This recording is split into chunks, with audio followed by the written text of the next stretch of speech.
I need to turn this down in my ears.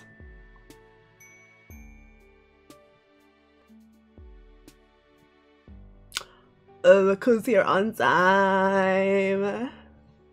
3 o'clock on the dot.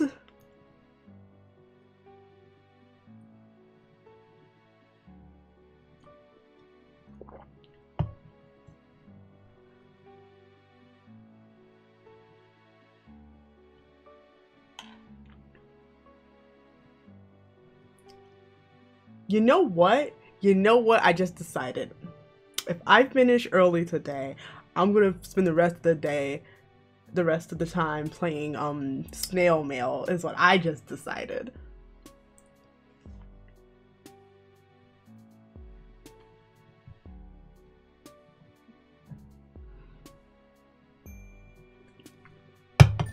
I'm gonna update.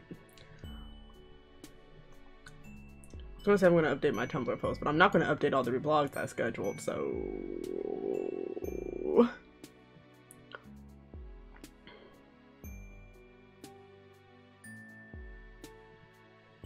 I'll just, yeah, if I end early, I'll just play snail mail.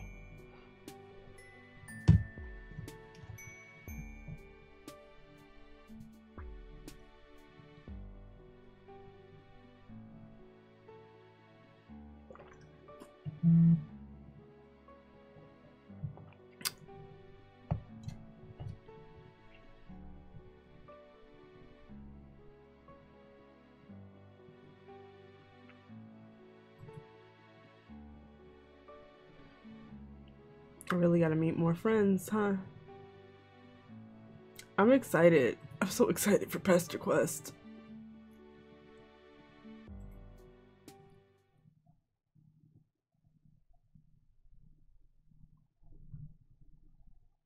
Okay. Oh, you look cute.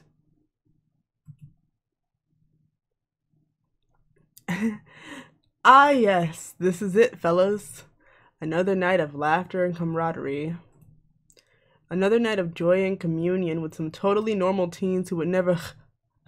Just kidding, you're still on Alternia.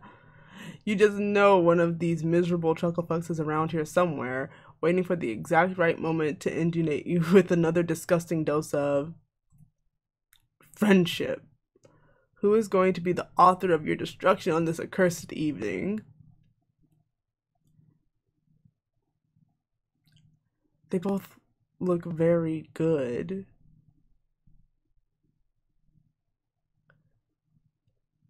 They both look very good. Okay, this will be fun. Daraya. Your feet drag as you walk, every limb heavy and slow, and your thoughts are cloudy and dull. Your palm husk is filled with unanswered texts. You feel guilty about this. In the back of your mind, where real feelings live crammed together because the front of your mind is too busy being lethargic and numb. Being a bad friend goes against the core tenets of your beliefs, but answering text just seems like too much effort. You're not sure where this particular malaise came from, just that the usual friend-making animus that drives you is still there, but it doesn't feel strong enough to overcome how tired you are of everything else. You can't quite remember how it felt to care that much about companionship and camaraderie. In fact, right now you can't remember how it felt to care about much of anything. Your thoughts drift to fantasies of driving your car into the uninhabited Alternian desert until you run out of fuel, and perhaps letting the sun have its way with you. It could be part of that feeling that you've almost made all the friends there are to make, and that there's little left for you to do on this planet. It could be weeks of trauma catching up and sinking you into depression to protect you from thinking about it all. Either way, it just feels like so much effort to do anything, and you'd sort of welcome oblivion if it showed up right now to offer its sweet embrace. Your listless walking has taken you into a familiar neighborhood. Ah, the cerulean part of town. You smile as you reminisce, sweet memories peeking through like beams of sunlight through the fog of your apathy. Not far from here is Malik's hive, with all its hacking equipment and charming upper middle class atmosphere of entitlement and complacence mixed with vaguely socially aware concern. And though you've only seen pictures of it on Twitter, you know that Romilly's hipster art studio hive is also in the neighborhood. And 1 block over is our Dada's place, which gave you your gruesome and troubling introduction to Alternian social mores. One taught you love, one taught you patience, one taught you pain, or something like that.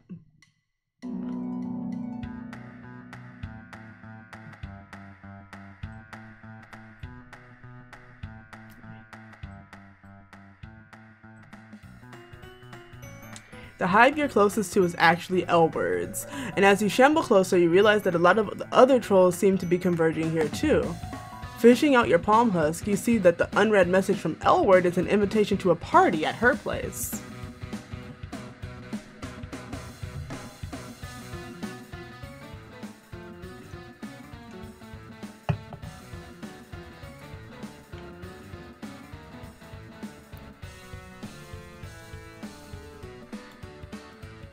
Looking around you, you feel a flame of your old desire to meet and greet rekindling in your heart. There are plenty of trolls here that you haven't met yet. Plenty of opportunities for friendship. The now roaring fire in your belly feels a little artificial, like someone just injected you with friend-making hormones to flood your regular human melancholy. But you're not going to complain because this is vastly preferable. As you're walking briskly towards L-Word's hive, you spot a troll lurking in the shadows by L-Word's back door.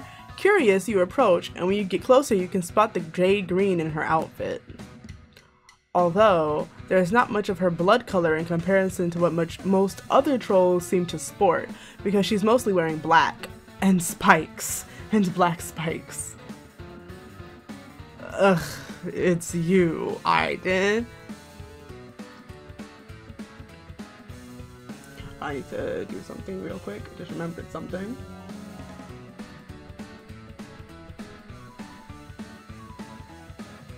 Ah, yes.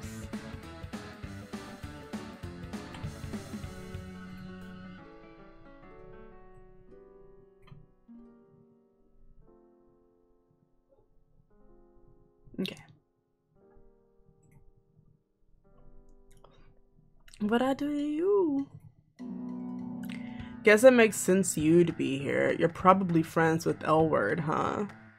You're so cute. Look at this whole aesthetic.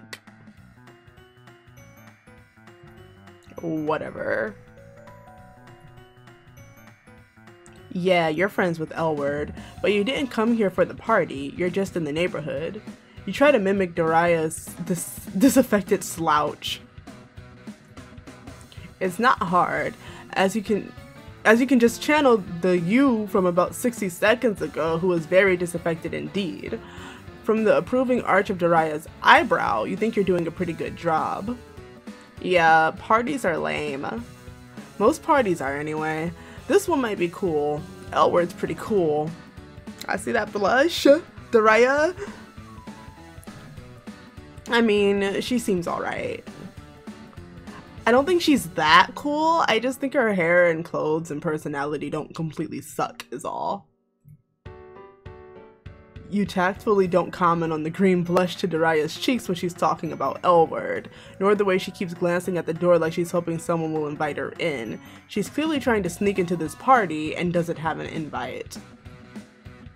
When a branch snaps in the bushes, Daraya startles and looks around, shiftily.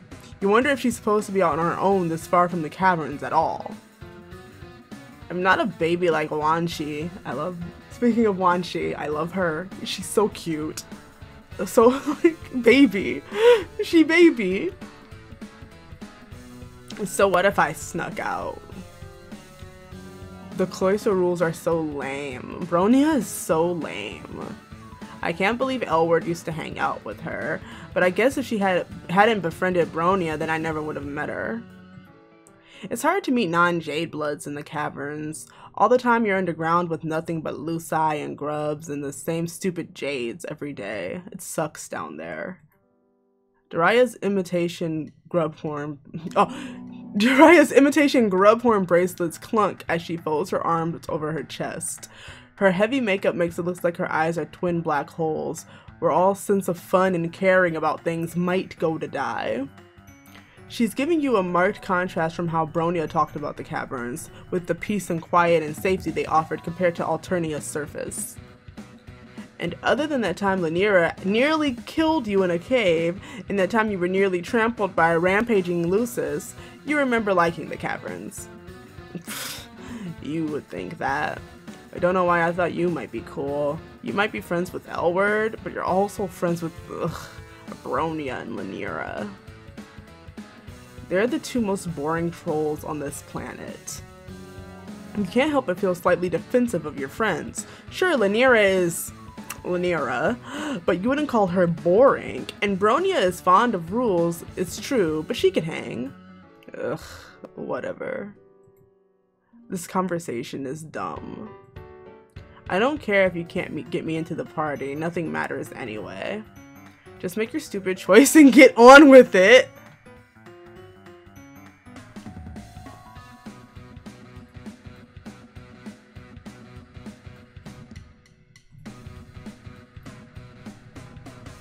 Well, we're going to this party, obviously. What the hell? It's not your job to keep anyone in line, and it's not like you have a great understanding of why even the older Jade Bloods need to stay underground, anyway. If Daraya wants to sneak into parties and get into trouble, who are you to say no? Daraya expresses no pleasure at your decision to get her into the party. She just shrugs and rolls her eyes. You shrug and roll your eyes back. You can play the role of the disaffected teen with the best of them. You take her around to the front door. Hey, you're looking forward to seeing Elward again. When you met her, you didn't have nearly as many friends as you do now, and in retrospect, you know you came off as kind of psychopathic. Woo.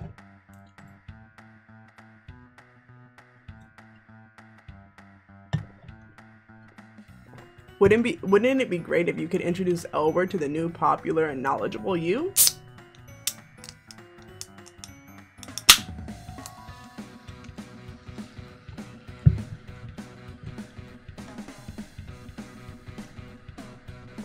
As if you're walking up the steps, a huge shadow dwarfs yours. No, as you're walking up the steps, a huge shadow dwarfs yours.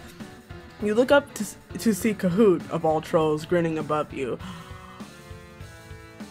Oh, you! I forgot her name. Until just now. Well, hey, little one. I remember you. And who is this new little one you've got with you? Kahoot switches her interest from you to Daraya, grinning down at her. Daraya isn't huge for a Jade Blood or anything, but she seems absurdly tiny with Kahoot looming down at her like that. Her face remains impassive and bored, but she scuffs one of her big black boots on the ground and twists one of her spiky bracelets around on her wrist. Cute.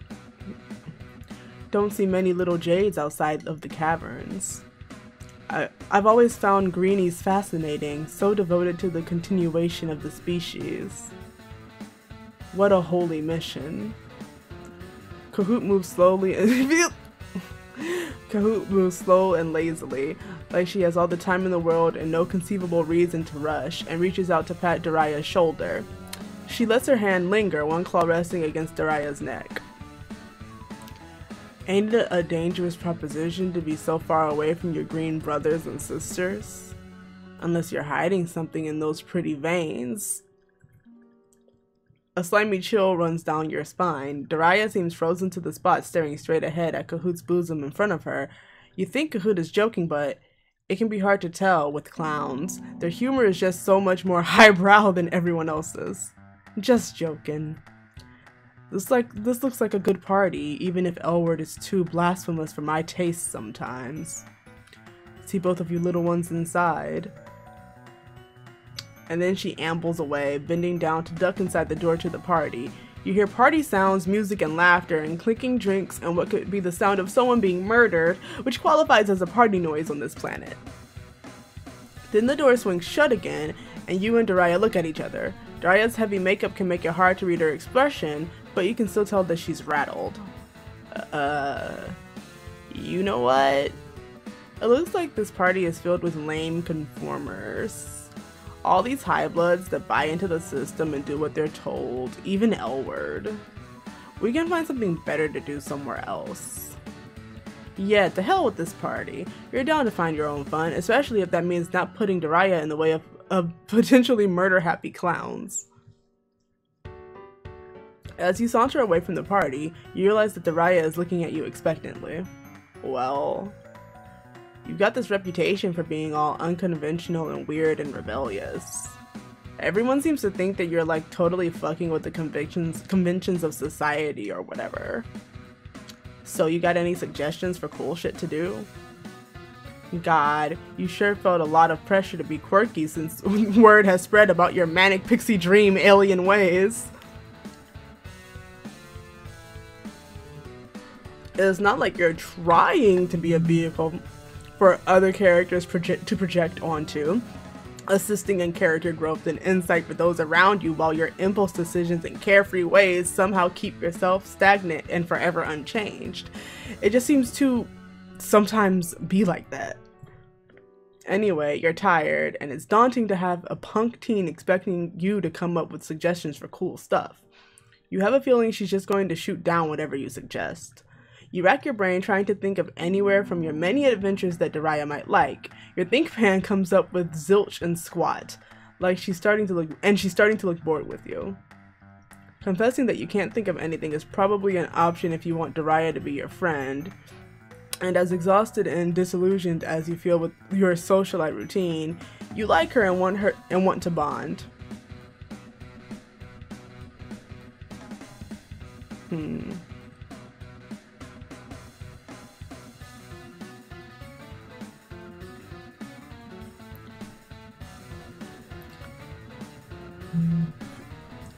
I'm thinking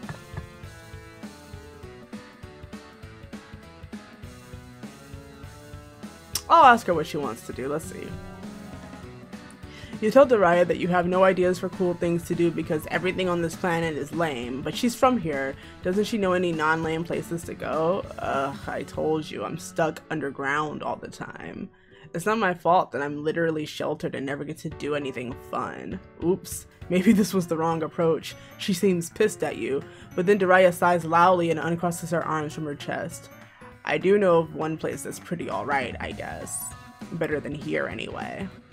It's far though. Not a problem, you've got wheels.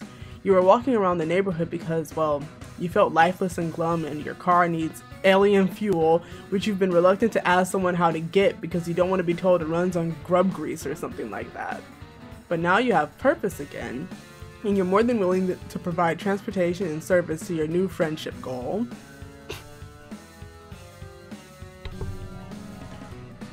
You take Daraya to your car parked a few blocks away, and she directs you where to go. You drive through neighborhood after neighborhood, through the yellow blood slums where you met Follicle and Cooprum, the busy urban sector where you had adventures with Tagora, and the austere indigo blood enclave where Gaelic lives. Eventually the buildings get sparse, and you think about how you were yearning to drive out to the barren landscape and not die maybe, but stop. Just let it all end. You don't think Daraya would take you all the way out here just for you to both to meet sweet oblivion, but who knows? Trolls can be kinda hard to predict. Just when you think you've reached a point where there can't be any more city or suburbs left, a rubble of massive old buildings comes into view. It almost looks like a miniature version of the main Alternian city that you're used to, except it's all abandoned and mostly ruined. Nothing around here looks inhabitable. Rumor has it that some of the trolls who lived here pissed off the Condis, so she culled this whole town. That would have been way back in the day. It's ancient history now. If there were any survivors, I guess they'd either be dead or up in space. Anyway, all these old buildings are kinda sick. There's never anyone else here, and I'm into that. You drive until she tells you to stop in front of a huge crumbling building, and even though this thing is half gone, you can still tell it's a mall. It seems a bit different from the mall you visited with Pulpa. Even aside from the fact that it's totally dark and there's no one inside it, it seems more old-fashioned, a lot more like one of your familiar Earth malls. Every dystopian movie you've ever seen has taught you to be extremely wary of abandoned malls, and you feel pretty nervous as Daraya takes you up the rickety frozen escalator. It's so dark you can barely see your hand in front of your face. You're trying not to show your fear because you don't want to look like a wuss in front of Daraya, but you can't hold back a whimper when your foot lands on a step that makes the distinctive about to collapse noise. Don't be scared. It's okay. I've climbed all over this place 1,000 times, and anything that isn't already disintegrated is sturdy enough. And there's no risk of culling out here because, well, everyone's already been culled. She's gentler towards you than you would have expected, given her cynical and spiky demeanor. You swallow your fear as you reach the top of the escalator and tell her that it's chill. You just have some horror movie associations. Daraya turns and pats you stiffly on the arm. You would never tell her this, but her reassuring manner is once she notices someone in distress kind of reminds you of Ronya. It's worth it when you get to the cool part. Come on. Shit continues to be dark for a while, though you see some light up ahead. As you get closer, the hall opens up into a food court, and you see the light is moonlight shining through the mostly absent roof. And Daraya was right. There is something extremely surreal and cool about a decrepit, empty food court with the roof caved in. Rubble sits atop cafeteria tables and plastic food trays are scattered on the floor, and okay, that might be the remains of a troll skeleton, still wearing a mostly disintegrated fast food uniform, which is less cool and makes you remember that this place is abandoned because the Condes sent drones here to murder everyone. You want to know the weirdest thing about this mall? It seems like actual adults used to maybe work here. I've gone through a lot of the stores and some of them are for adult-sized things. And there's a store just for like shit the drones bring you now. There's army supplies for going off-world too. If this mall was for adults, it must be really fucking ancient. Jeez, has it really been that long since there were any adults on this planet? Even after all your time on Alternia, that still kind of freaks you out. What must that be like to grow up entirely without adults, to live on a planet that's nothing but kids? Daraya gives you a weird look. What would it even be like to have adults down here too? That sounds way more dangerous and stupid. It's not like we're all wigglers. Trolls have to grow out of that mindset pretty fast. People have responsibilities or whatever the fuck, or at least they pretend to. And there's training and stuff for Jades. We're basically trapped. Maybe you think that a planet of kids would mean you can do whatever you want, but I've never had any freedom. And I'll have even less as an adult. Cloistered Jades aren't even allowed to join the Imperial Army. Instead, we get shipped off to live in isolation. We're forbidden to contribute genetic material to the slurry, and no paling is allowed once we're mature.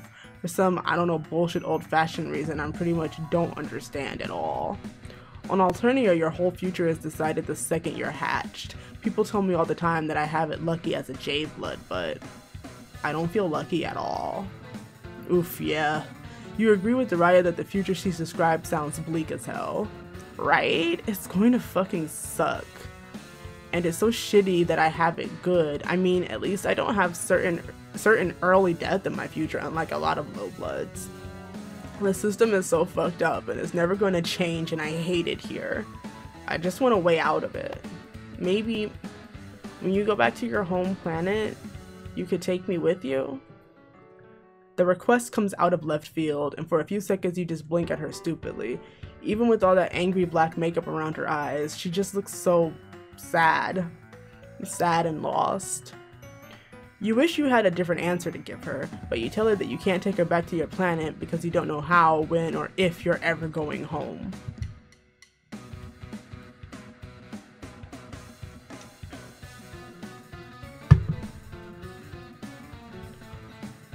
You've been trying not to contemplate the future, because on the rare occasions that you do let yourself think about it, existential dread tends to take over. Dread. Yeah, that's the word for it. The older I get, the more I realize how shitty things are. I try not to think about it, just like you. but it still hits home sometimes, and when it does, I don't feel like angry or rebellious. Instead, I feel completely fucking paralyzed. This too is a familiar emotion to you. You feel for Daraya, who has wandered over to the middle of the food court and is staring up through the cave in at the moons. She has her arms wrapped around her middle, and the spiky jewelry and jagged haircut and big black boots don't do anything to make her look less small. You wish you knew what to say to make her feel better. You've done a decent job of cheering up dejected trolls in the past, but it's hard when you're feeling so crappy about your own situation. You mutter something about how things could still get better, you never know what the future holds, yada yada yada. She looks at you like she knows just how hollow your words are. Ugh, you sound just like Bronya. Next, are you going to tell me how important Jade Bloods are and what an honor all this responsibility is? Give me a break. Optimism is for chumps and losers. Keeping grubs safe doesn't matter. The continuation of our species doesn't matter. Nothing any of us do fucking matters. You feel your blood getting hot to match the steel that is now in her voice. A sick part of you finds this train of thought a lot more viscerally satisfying than trying to cheer her up, which wasn't working anyway. You stamp your feet and so does she. I can't believe anyone bothers trying to carve out a real life on this worthless shithole of a planet. There's no point. We might as well all be cold. In the back of your mind, you know you should maybe be disagreeing with some of this, but you're too worked up to care. Maybe Daraya's right. Maybe nothing matters. That's fucking right. Maybe I should just quit. You falter in your righteous fury. Maybe quitting is going a bit far. Maybe the high bloods that go around causing death and destruction just because they can have the right idea. This is starting to sound not so great. What doesn't sound great about it? Who cares if I decide I don't want to be a caretaker and instead I just burn shit down for fun? There's no point to anything, so what does it matter? Who cares? Daraya's hands are balled into fists and her teeth are bared as she glares at you. You open your mouth, maybe to tell her that you care, even though that would probably sound trite, but no words come out. She scoffs and turns away from you and jumps up on a crumbly looking cafeteria table. You know what? Fuck this. Friendship is as pointless as everything else. She picks up one of the chairs, and you really need to stop being surprised at the strength of even the scrawniest looking trolls, and hurls it at the nearest fast food stalls. You thought it was just a random throw at first, but it appears that she was aiming with precision because it crashes into a tank of fuel connected to the oven. You're not sure how Alternian cooking technology works, but the stall explodes into a huge green-tinged fireball that knocks you on your ass. You watch in horror from your ass-level vantage point as the flames lick into the restaurants on either side. Explosions happening around the food court like dominoes. Daraya stands on her table in the middle of it, unmoving even as fire threatens to envelop her. This is probably the only place I actually like on this whole planet. So good riddance. If it's gone, one less thing to care about. With all that dust and debris, the mall is coming down fast around you. You desperately want to get Daraya out of here, but you desperately want to save yourself more, and Daraya doesn't look like she wants to be saved. You make a feeble attempt, going over to her and trying to grab her around the waist to get her out of there, but she kicks you hard in the chest. Her steel-toed combat boots send you flying, and it's once again 0 days since you last broke your ribs. Well,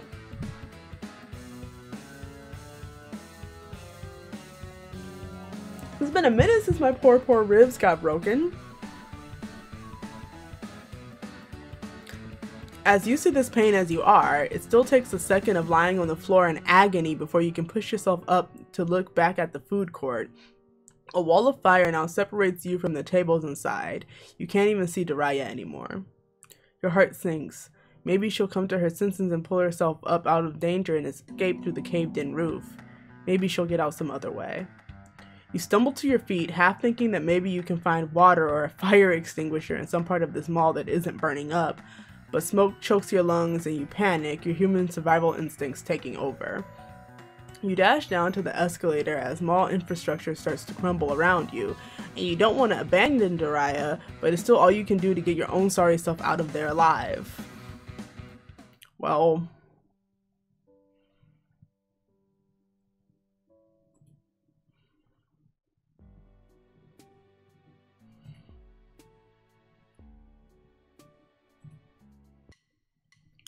let's just wander the streets like hoodlums then.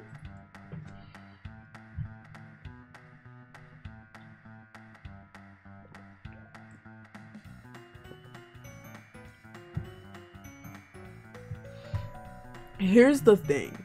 Your weirdest and best adventures have happened to you when you just decided to be spontaneous and just let shit happen.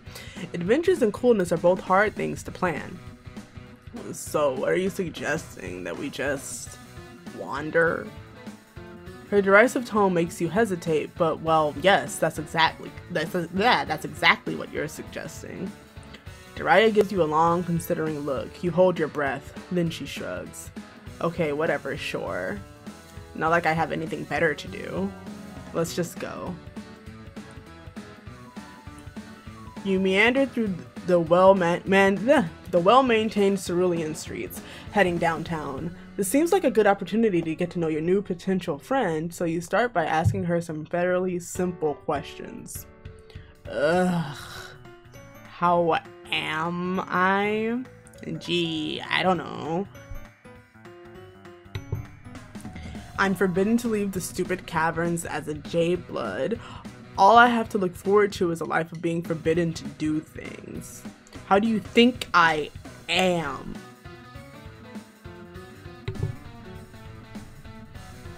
Okay. You try to walk that one back a little. It sounds like Daraya is unsatisfied with the Jade Blood setup. That's one way to put it. You could also say that I'm unsatisfied with, like, the whole setup of my species. You've been here for a while now. Don't tell me you haven't noticed that every part of our society is transparent bullshit. You glance around because Daraya is right. You've been around for a while, and that means you know enough to know that if the wrong people overheard this kind of talk, you both get cold on the spot.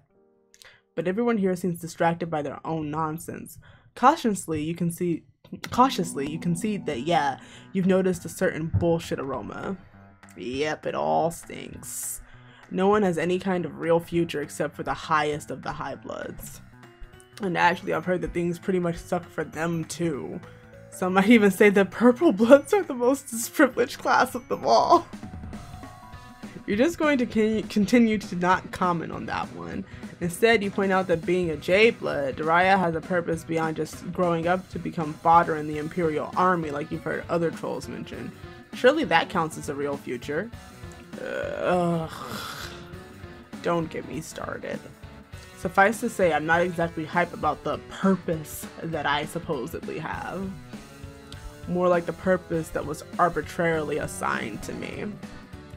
But it's not like I have a choice, and rebelling in any sort of real way would put me in danger of a culling. Life here is pretty much just hopeless. Damn, you wish you had a good counter-argument. You want to give her some words of comfort, but what can you even say? Daraya's right, shit's grim. At least you're honest. Thanks for not bullshitting me. You know, Lanque said you were good to talk to about real stuff. I guess she was right.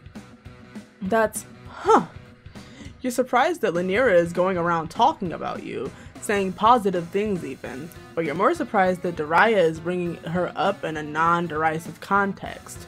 You didn't know that Daraya and Lanque were close. Ugh, no, gross. I hate Lanque. And not in a romantic way. Or, well... Anyway, never mind. Daraya looks embarrassed and flustered and also pissed at you. At least you've gotten the subject away from how hopeless everything is, but still, you don't want this friendship to sour.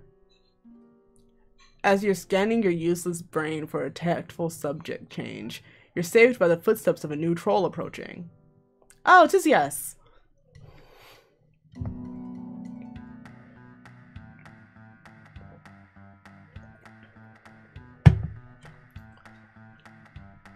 As luck would have it, you know this troll. It's Tizias, which makes sense because your meandering has taken you and Daraya close to Tizias' favorite book hive. Oh, it's you. What are you doing here? Never mind, I don't even need to ask. You're obviously making friends with this Jade Blood. Searching for some dumb shit to do, no doubt. Don't let me keep you.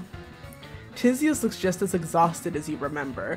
You don't want her to go just yet, because it's been a while since you've seen her, and you're always eager for an opportunity to catch up with the friend, especially one of the less murderous ones. Then you notice Daraya eyeing Tizias' mug of unidentifiable liquid, and an idea occurs to you.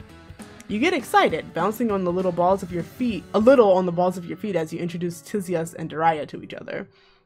You explain to Tizias with a meaningful look that you hope she'll interpret correctly. Words. Whoop. Don't fall. That you and Daraya were just conversing about the more unjust aspects of Alternian society and how hopeless everything seems to be.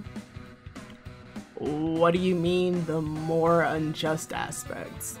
Does Alternian society have aspects that are not unjust? I'm sweeps into studying our legal system, and I haven't found any. Daraya makes a muffled sound that could be a laugh. You make your meaningful look more meaningful. Doesn't Tizias remember that conversation she's had with you about justice in the shitty system, the importance of possibly futile work to try and improve things someday? Pissing. Tizias squints at you, then takes a long slurp from her mug. Right. Yeah, I remember. You wave your hands around. Now we're talking. Tizias is one of the few friends you've made that seem to have not only noticed that shit was fucked, but wanted to dedicate herself to unfucking the shit as much as she could. Of course, many of your dear friends tried to make the world a little better in various clumsy, interpersonal, distinctly Alternian ways. You think of Chixie striving for her music even when it pits her against high bloods, the baffling but sweet ways that Konyo and Azdaja and Gaelic and Tagora care for each other, and Fazer's commitment to the political— wait, why did you think of that guy? He's a total show for the Condis. I still don't like that room. I still don't like what happened. Hey, Doc Scratch, what did you do?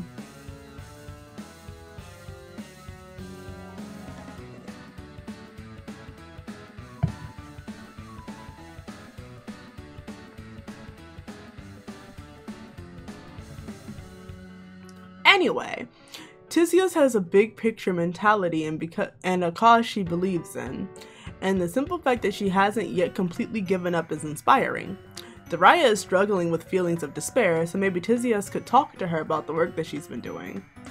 What? No, I'm not struggling. It's whatever. I don't even care. Daraya kicks at the ground sulkily. Tizias looks at her over, her eyes lingering on the jade symbol on her shirt and her spiky black jewelry, then sighs. Sure you don't care. I went through a phase of telling myself that too. I thought it would make it easier to deal, but nah. Tizias pauses for another mug slurp, and you think she might be enjoying the opportunity to monologue a little bit. Daraya huffs. The only thing that helps, and I'm not even sure that helps is the right word for it, is finding something to work on in your own little corner. To try and make shit less but there's nothing I can do in my corner. It's pointless to pretend otherwise. And that goes for everyone. Like, this whole system is designed to keep high blood stamp out dissent, to help high blood stamp out dissent in every corner. One troll can't do anything against something like that. Tizias's eyebrow twitches as she stares at Daraya, clearly peeved at being interrupted. Uh-oh, this could be going better. Well, no shit. What do you take me for? I'm not saying that all it takes is standing up and fighting for what's right or something stupid like that. That's obviously a surefire way to get cold. Well, then what are you saying? How can you even know what whatever petty little action you're taking will change anything. I can't tell you the future, dumbass. There's a Terezi joke here.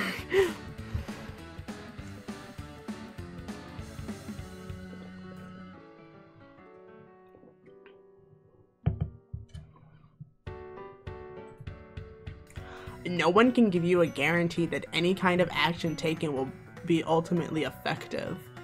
You have to decide for yourself what's worth it to try anyway.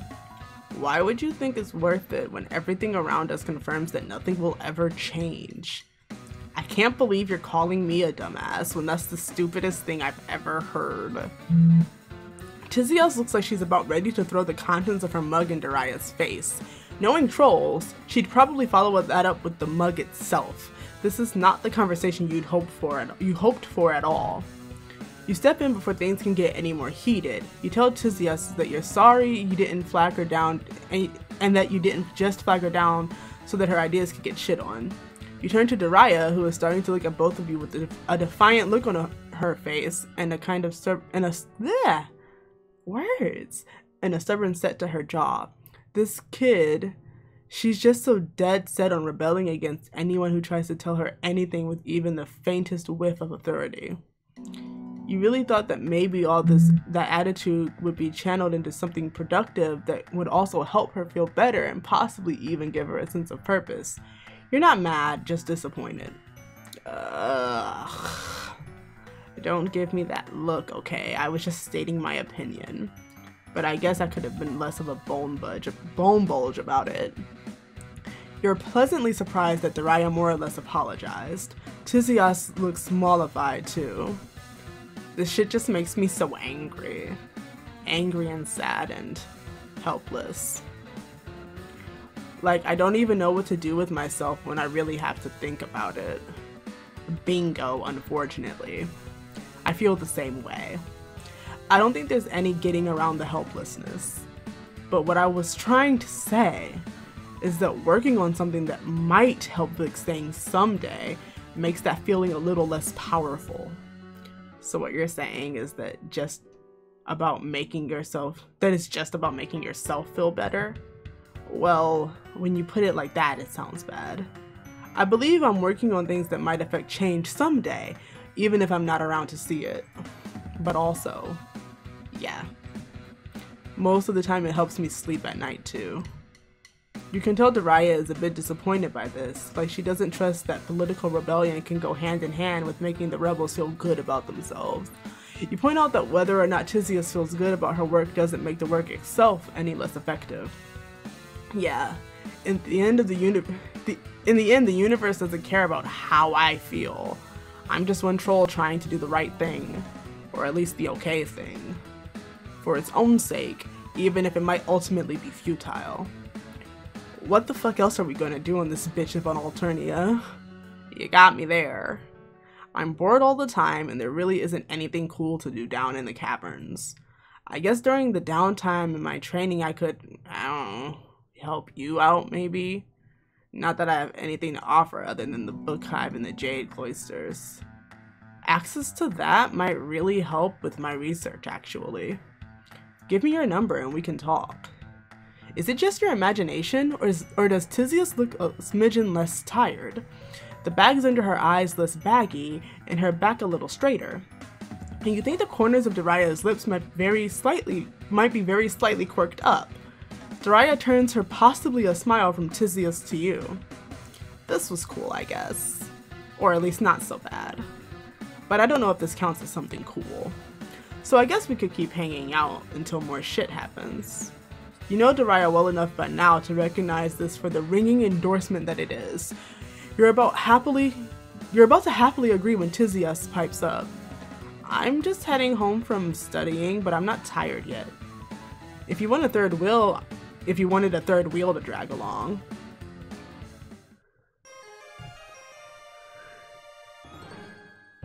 Surrounded by cool girls.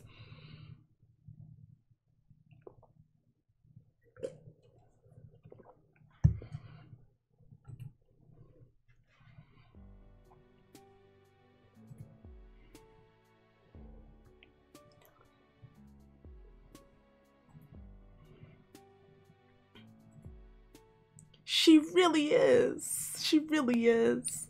Also, I don't know if you were here when I said it, so I'm gonna say it again. I just decided, like, mood.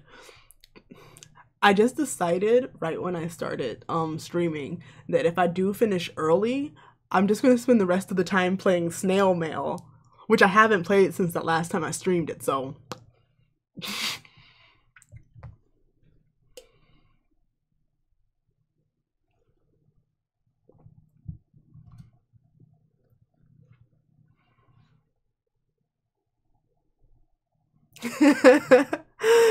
Thank you.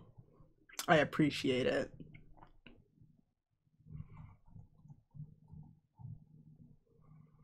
Oh yeah, this other one looks cool too.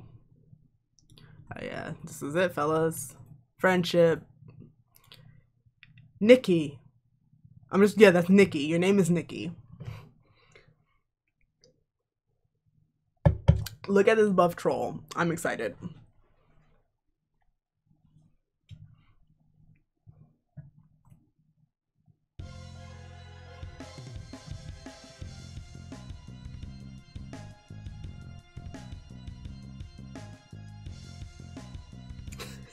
You right? Oh, where am I? Dim lights, the din of a roaring crowd, and the smell of horribly overpriced and nauseating concessions. Even across galaxies, timelines, and perhaps even universes, there is still something deeply familiar about a sporting arena. Smash your mother honking face in! There is also something deeply familiar about sports fans. Amisha!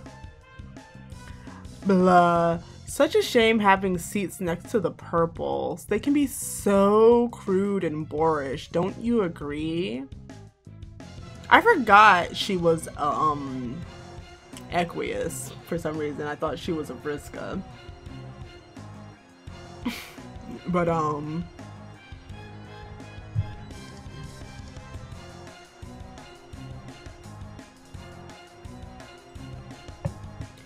Kahoot wouldn't be nearly this loud. Usually. You find yourself here attending a wrestling show or a display of muscular theater, to use the troll terminology. Thanks to the benevolence of one Amisha Erden, she won the tickets in a raffle and excitedly invited you to come along.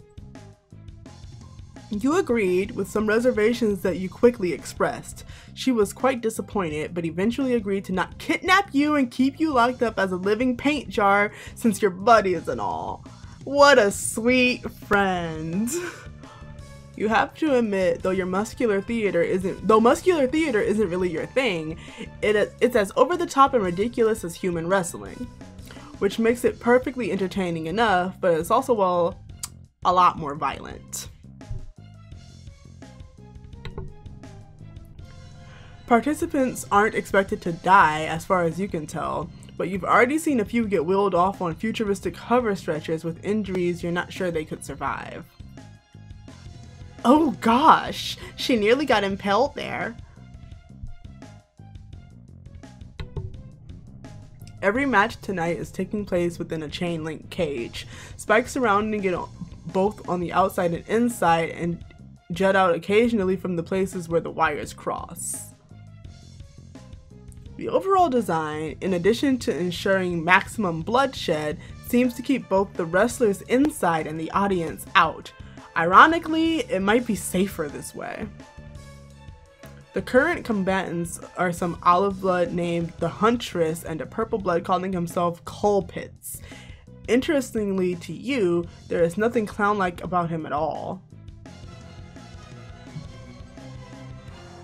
It's almost conspicuous how unclowny he is, if only due to the absence of ridiculous amount of clown content you have imbibed in the presence of other purples.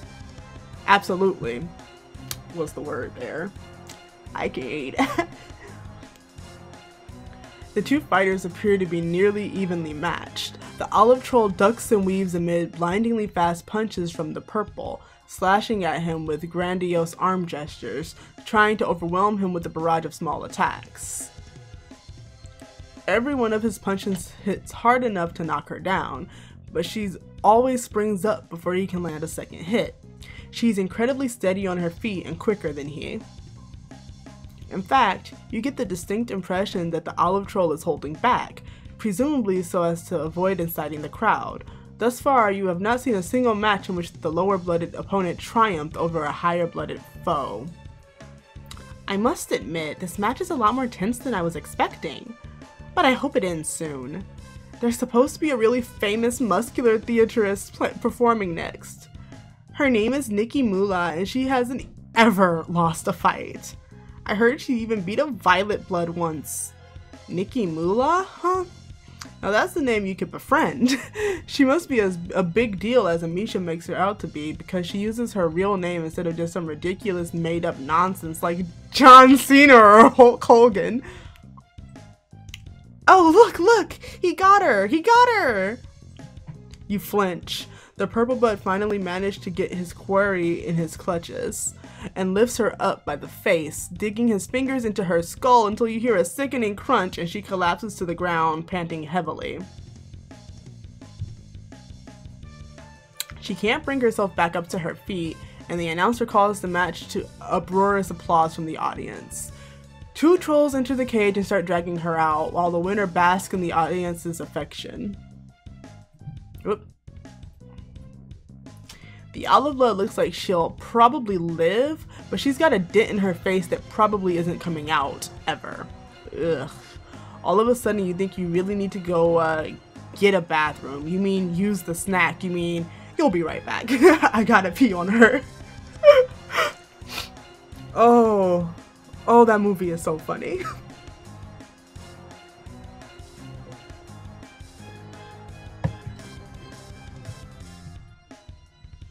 Oh, okay. Come back soon. This fight is giving me all sorts of ideas for a new painting. Do you actually paint now, Amisha? Do you do it? Do you do any art?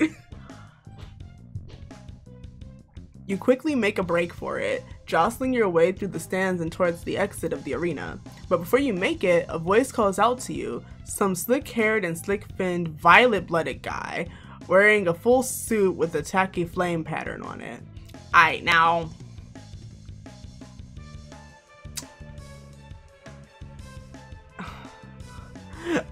I know we haven't actually met anyone like this in this game, but God, I hate the Empora so much, so I'm already feeling hate towards this poor Violet.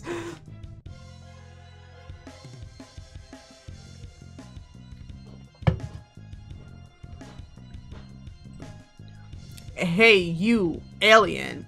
Me, you ask, pointing to yourself nervously? No, the other alien.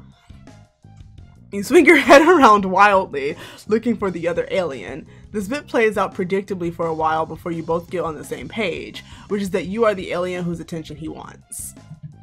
You looking to make a little extra buck?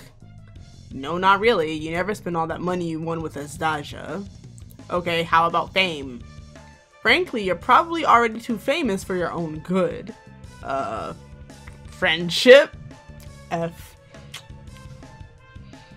in the chat for MSPA reader, am I right?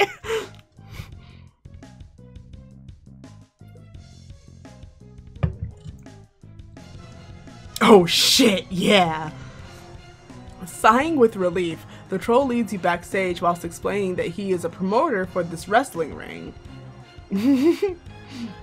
One of the trolls that was supposed to perform tonight was eaten by some plant called a troll devouring catchy grabber.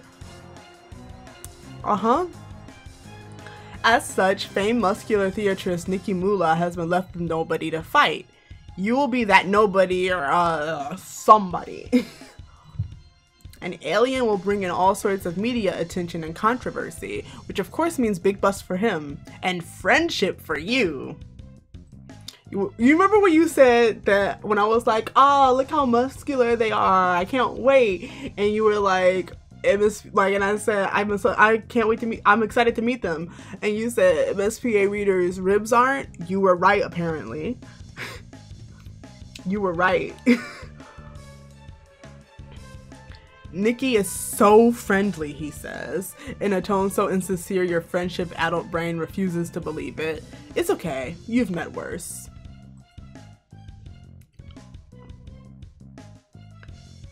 He takes you into a back room which seems to be full of performers waiting for their turn on stage. There are all sorts of trolls here, muscular and sweat-soaked, blue blood more often than not.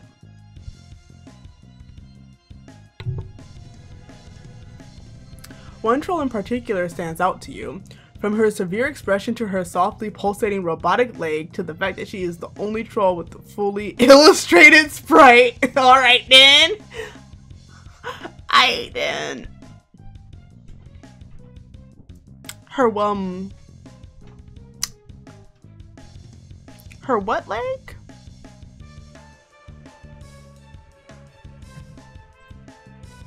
She's currently doing bicep curls with a set of spiked weights, huffing with exertion. When the promoter approaches, she looks up with a scowl. Oh, that. I'm busy.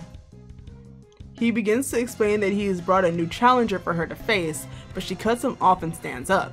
She isn't as tall as you expected, but damn if she isn't dense, packing more brawn than any other troll you've met.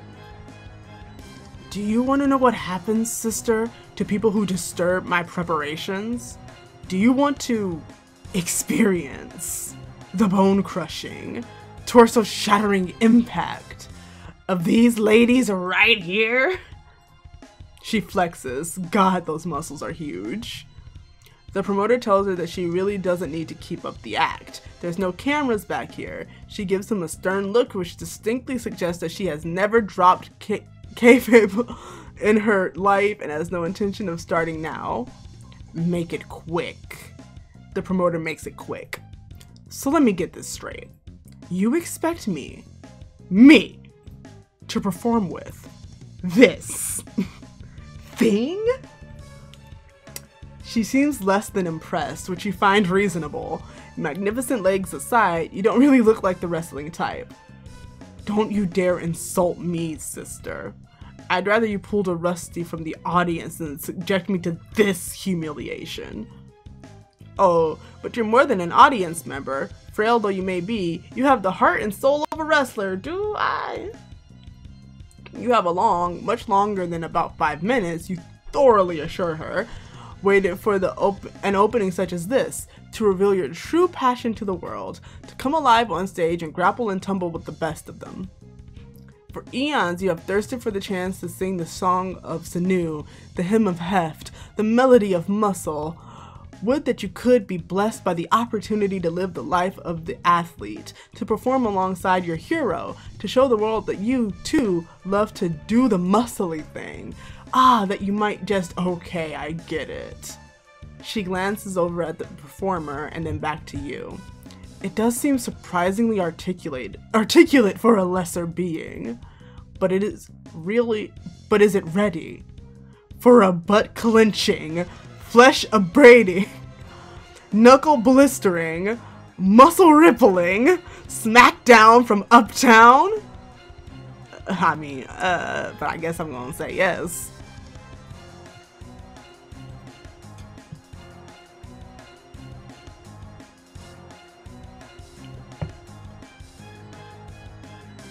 You nod your head confidently. Blister my knuckles and abrade my flesh, you say. Let's get this smackdown started. You've got guts, at least. She turns to the promoter and gives him a curt nod. The match is on. Then she turns back to you. Now, sister, we need to discuss the show. I will make all the decisions. You will respond adequately to the storyline I present. It will be thus.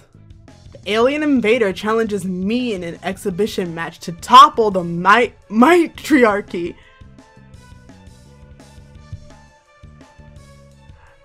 They fight valiantly and show an entertaining display of strength. But in the end, as is right and proper, the nobler hue of the hemospectrum prevails again. She starts flexing and showing off for an imaginary audience before turning back to you. Any questions, sister? Yes, actually, you do have a couple questions. First, will you die?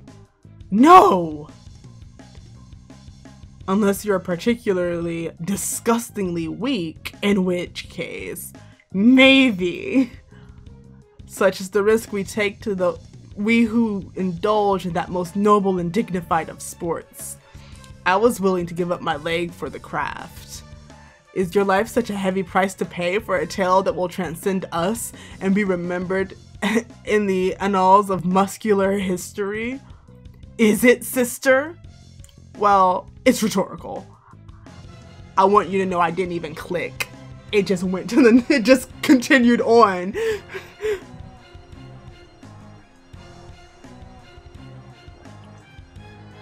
Right. Secondly, when she says exhibition match, it's a muscular theater term, referring to a match staged for entertainment that does not affect one's ranking on the flex-a-ladder.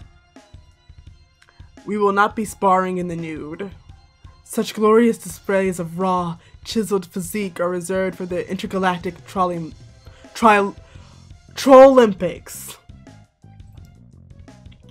And no, yeah, you got that. Mostly you were wondering if it meant the loser's head being exhibited on a pike or some other bloodthirsty nonsense. Do not denigrate this most noble sport with claims of savagery. Thirdly, you're getting the sense that she's going to be playing the heel, yeah? The what? You explain that in your own cultural equivalent of muscular theater, performers generally fall into the category of face or heel, wherein the face is the rule-abiding and sympathetic figure the audience is meant to root for, whereas the heel takes on a more aggressive and unlikable personality. What part of my personality is unlikable? Do you dare suggest, sister, that the audience won't be roaring in thunderous applause and admiration as I conquer yet another pitiful foe? You tell her, you know what? She can be both the face and the heel. You'll just be subjugated under my heel? Yes, exactly. Hey, Moolah, chatting time's over. You're up. She jerks her head back to you and silently marches out of the room. You begin to follow, and the promoter directs you to your entrance on the other side of the arena. You wait nervously for your cue to enter. Amisha, I'm gonna be like...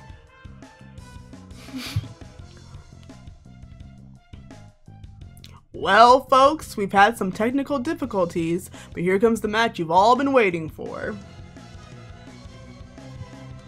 Wearing the belt of champions and a leg of her own design, she's ready to gut the competition.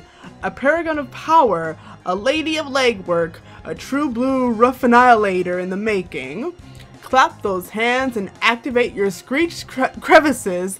It's Nihkee Moolah.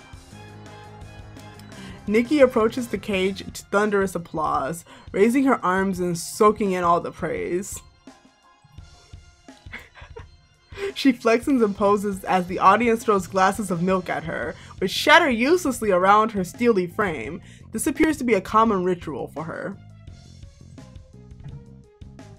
She steps through one of the cage doors and it slams shut behind her, locking tight. With her arms crossed and her teeth firmly gritted, she awaits you. As the announcer begins a new intro speech, you step forward. And in the other corner, frail in stature, weak in the knees, wearing a perpetual look of befuddlement, we have some messed up low blood alien!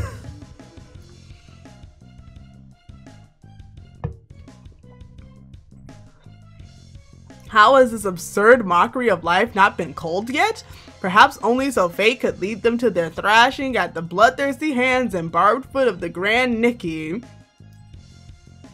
A decent portion of the crowd boos at you during your approach, which you find unsurprising. You have to dodge a hail of old boots and rotten fruit. Somebody throws an entire piano at you.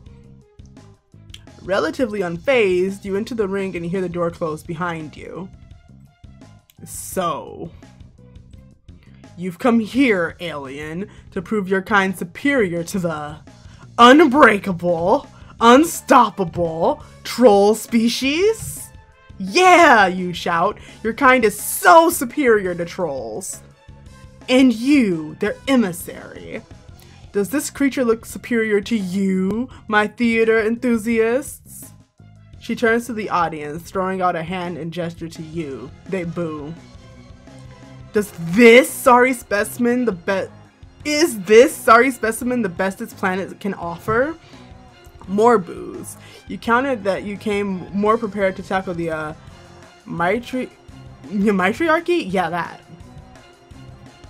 So you claim to be prepared. But are you prepared to face these 24-inch slither noodles? She flexes so hard the announcer's sleeves explode. So be it. I'll crush you in a single blow.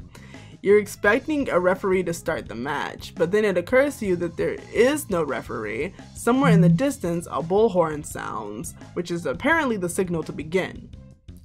Without taking her eyes off you, Nihkee grabs the cage wall behind her and hoists herself up effortlessly, scaling it in reverse until she reaches the top. The announcer is screaming something about this move being called the Spiky Nihkee. When she finishes her ascension, Nihkee deftly leaps from the edge of the cage and spins down towards you. Her body twists and writhes in multiple blindingly fast flips before her robotic leg comes slashing at you. You spend quite some time admiring her dazzling form before it occurs to you that you should probably move. You duck and roll forwards, feeling the point of her leg just barely graze your scalp. The announcer shouts, "First blood!" as you feel a light trickle down the back of your neck. My blood is so not.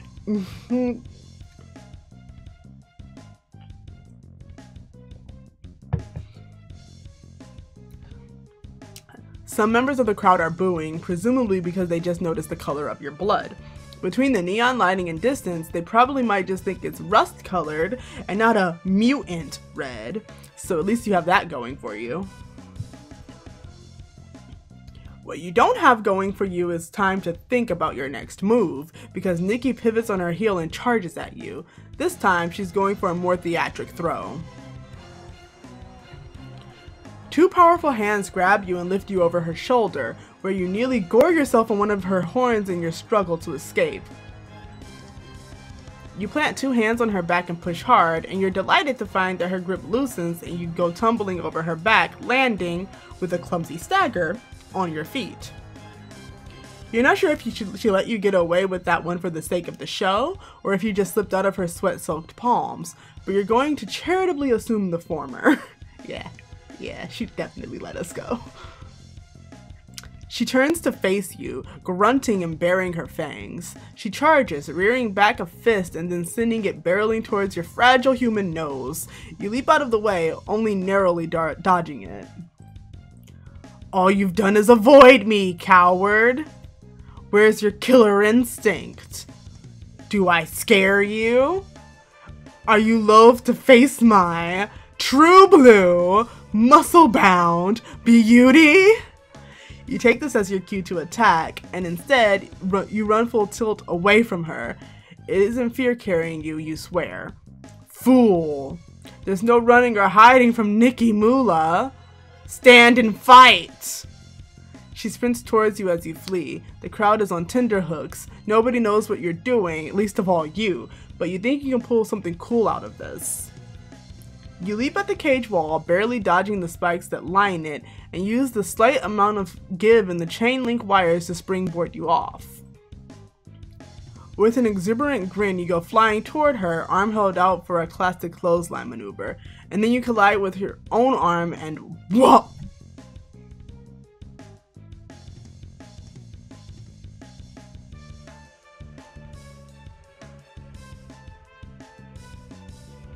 What a great fight! When you wake up, you're lying on what appears to be an exercise mat. You can feel a telltale throbbing sensation in your face that indicates a black eye. The rest of you, thankfully, doesn't feel particularly hurt. Nearby, you hear the huff and puff of exertion. You glance over and spot Nihkee training on one of those leg press machines you always saw in gyms but never had the courage to attempt to use. She's wearing an exercise outfit which, despite its vastly different purpose, looks almost exactly like the outfit she wore in the ring. It has all the functions a fitness aficionado would want. It's loose, it's breathable, and the artists don't have to draw a second set of sprites for it. As soon as she notices you're awake, she turns to speak to you. She doesn't even stop her workout. You're finally awake, sister. Welcome to my hive. I have to sneeze.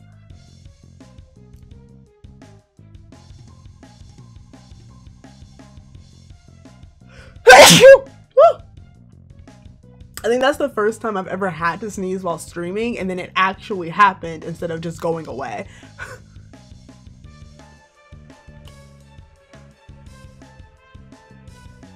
Thank you.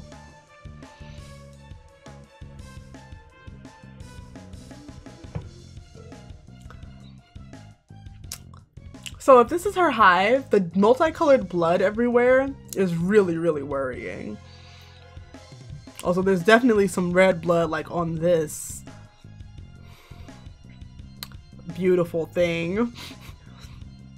I have spent so much time, so much precious, valuable time waiting for you to open your eyes. Oh God, how long have you been out? About 40 minutes. Not so bad, is it? Perhaps, but only when compared to your abysmal performance in the ring.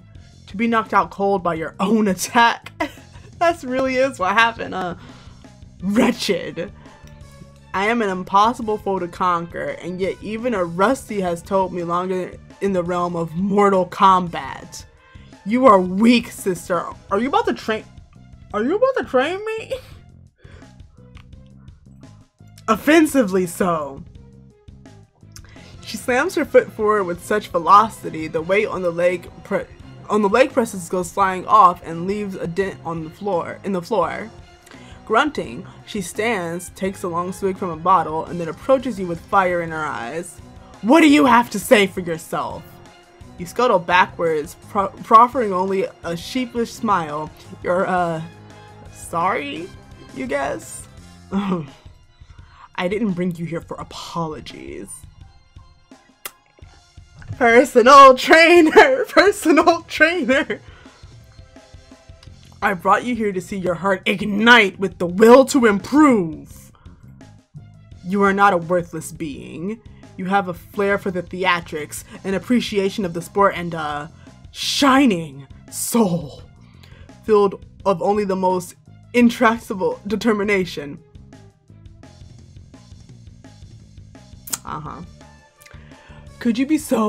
You could be so much more than you are, sister. I could make you so much more. Cast your gaze around you and behold, the Bronizia.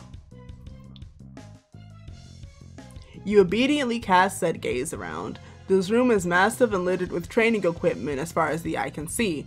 Much of it resembles exercise machines like the ones you had in gyms back on Earth, but there's plenty more that looks far more alien and deadly.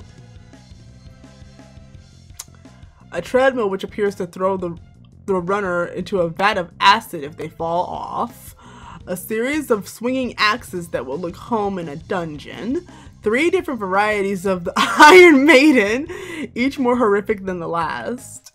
This is presumably Nihkee's personal workout studio, but you could easily mistake it for a torture chamber. You wonder if our Dada has ever considered a job as a personal trainer. Maybe you should bring it up with her. Oh God. Yeah, our Dada could... There are some who may be worthy of my expertise. It is here that I can forge them, just as I forge myself, into beings of adamantine strength. The journey will be harsh. If you are made of weaker stuff than I believe, you will perish in agony. But if your core is strong, and your will of iron, yours will be an unquenchable might. She extends a hand to you, her jaw set. Join me, sister, and together we shall ascend to tombsent heights of muscular perfection. There is a look in her eyes that you have never seen before. One of hope, of faith. Her arm vibrates, muscles quaking. Do you take it? Obviously. What could possibly go wrong?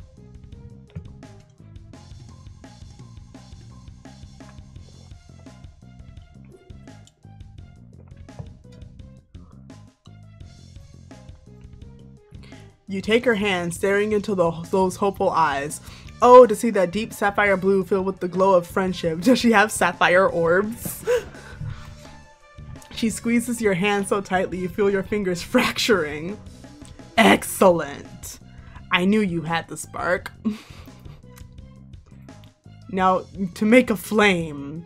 To grind and crush and pummel the flint until it bursts into the roaring blaze of strength. Today I shall begin by testing your limits. Come. She leads you to the treadmill and the deep, bubbling pit of acid directly behind it. You nervously step on. We're going to measure your speed and stamina. Run until you can run no longer. She starts up the machine. She gives you a nice, breezy jogging pace at first, but the treads quickly begin to wear away and at a blindingly fast rate. You're sprinting as hard as you can to keep up, holding desperately onto the arms of the treadmill. Come on, sister, grit your teeth. Put some thrust sinew into it. If you're not evacuating your acid tract by the time you're done, you aren't trying hard enough. Sweat beads on your forehead as you push your legs to the limit, running like you're being chased by an angry drone. Your feet must be blurring like Sonic the fucking Hedgehog by now. The treads are moving even faster, and you can almost feel yourself slipping. Got to a hold. Ugh! You lose your grip and go flying backwards, narrowly grasping onto the edge of the pit and dangling to it. Your toes singed by the acid. Youch! You hoist yourself up over the edge and roll to the side, hissing. Nihkee stands over you, clucking her tongue. Top speed 12 miles per hour. That's good, right? For a bronze blood. Next test. She takes you from machine to machine in quick succession, each time commenting on your skill level. Your biceps are as terrible as Rusty's. Your lungs are gold at best. Your legs an unexpected cerulean. Why are my legs apparently so good?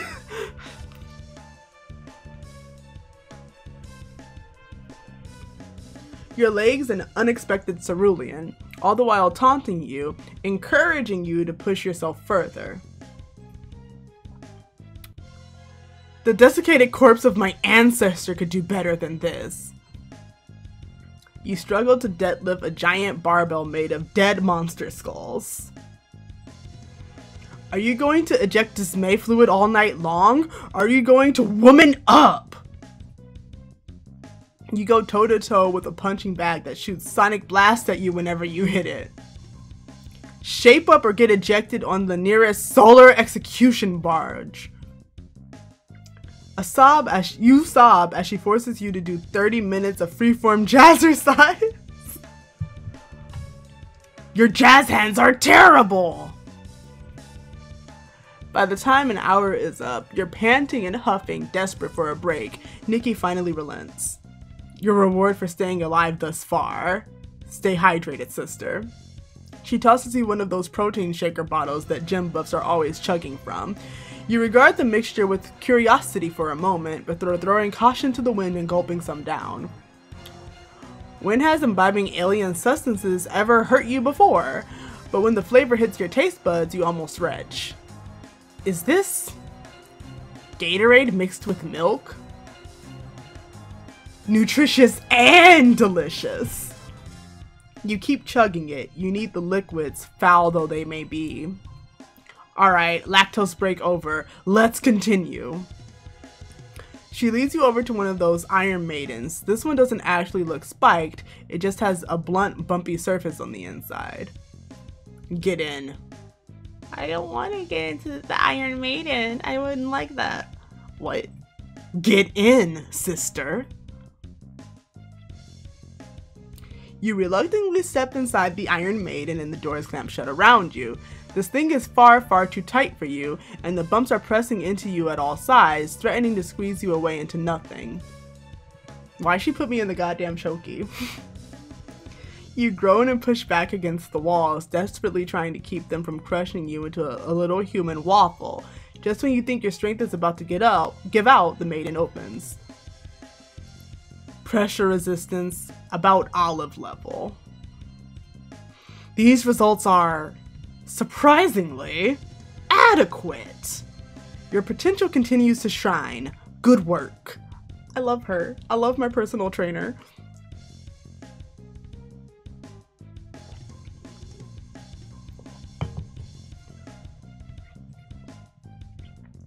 This halfway point seems to mark a change in her attitude.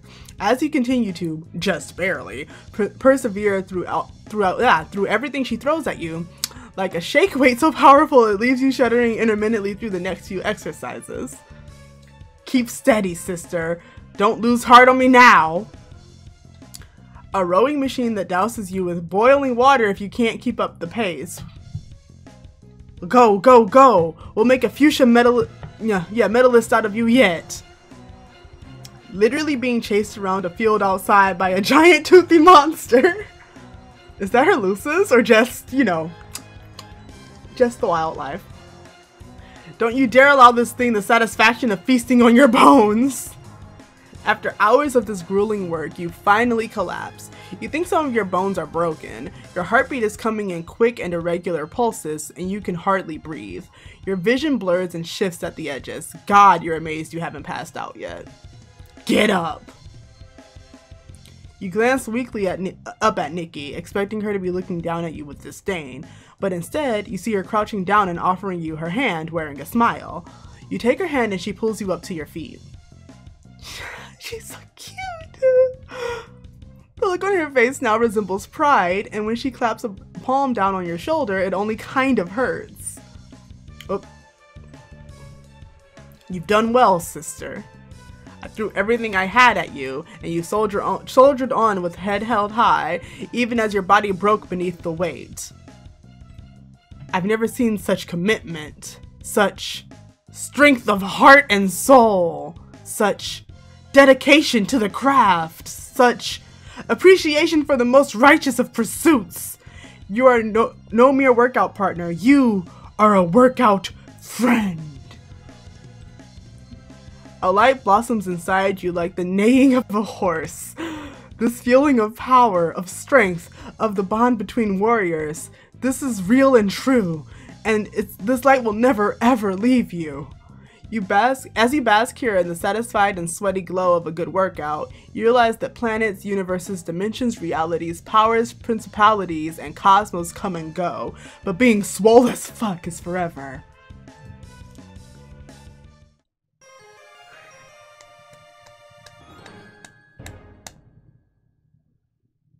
I cannot wait for Nihkee to make me buff as hell. What? Can she be my personal trainer in real life?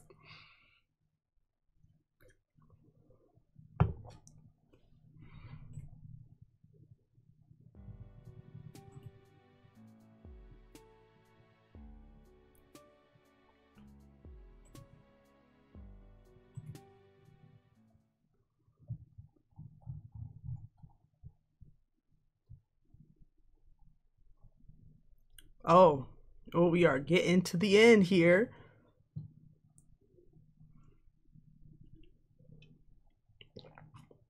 Of endings many. Interesting.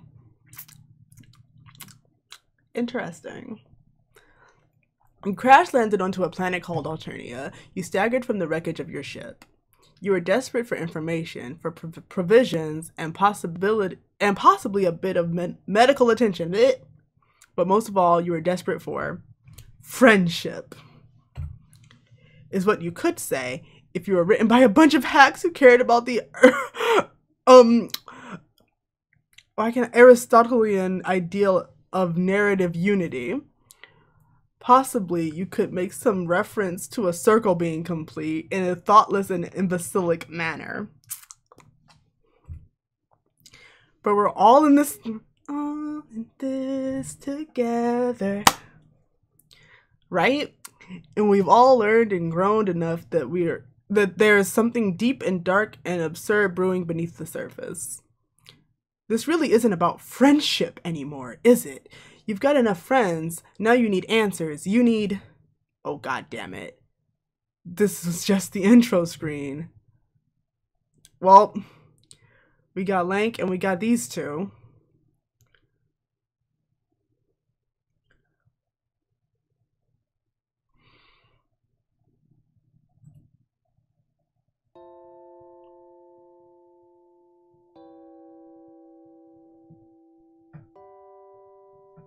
Another one of my jams.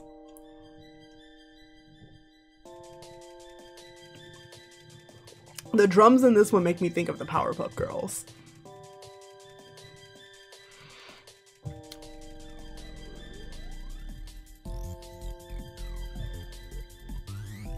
What's next on the docket? Oh, you're really feeling like going completely off the rails. So it's a good thing the first person to ping you on your palm husk is Lanque. That nutty bitch is exactly the sort of destabilizing influence your life needs right now. Hello, my friend. Because that's what we are now. Friends. Cool. That's not a weird at all way to talk to someone. You're really loving this one. You're not sure what it is, but you're positive whatever crackpot caper this loopy troll is about to rope you into is going to be a real humdinger.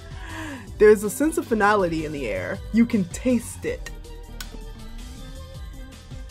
Lanque does you the courtesy of listening to you say all that shit without getting super put off by how much of a freak you are. Thanks. Listen up. So I was thinking, since us becoming friends has worked out so well, I'm starting to think that maybe it'd be a good idea to give making more friends another shot after all, I guess? That's what I was thinking. So there's this party I was invited to. You see, the fellow Jades in my cloister always sneak out to go to these things. You gently suggest to Lanque that she could hurry the fuck up. MSPA reader, you good? Okay, so I'm nervous to go and I want a friend to come with me, okay? Is that so crazy? No, you don't think that's crazy at all. You think that sounds fantastic, actually. You don't ask for any details because who gives a shit? You show up on the block. We're not gonna talk about how you got there or whatever because what a waste of time. You're just there. Lanque's met up with you too. Lanque mentioned that there might be dancing, so you decided to really dress up for the occasion. Oh man, you went fucking nuts. You're wearing a cape and shit, but also like fishnets? Maybe a sexy bra if that's your thing? Whatever you happen to drudge out of some dumpster or another. MSPA reader snapped, huh? MSPA reader is like, I'm here for a good time, not a long time. Which I mean like, that's Alternia. Honestly, you can imagine whatever you want here, but know it's complete bullshit and you look like a total slut. Lanque isn't wearing anything special because we would have had to pay someone to redraw all her sprites. From the looks of it, you're heading over to somebody's hive party? You're rolling up on some kind of joint that, from past experience, you can now summarize as an alien domicile. It's pretty big and maybe belongs to someone on the blue end of the spectrum. Back here again, is this the block where all the jade-blooded schoolgirls love to get down and dirty? It hits you like a bucket of ice when you realize whose hive you're walking straight towards this time. This is our Data's hive! I don't trust like that! I don't trust like that!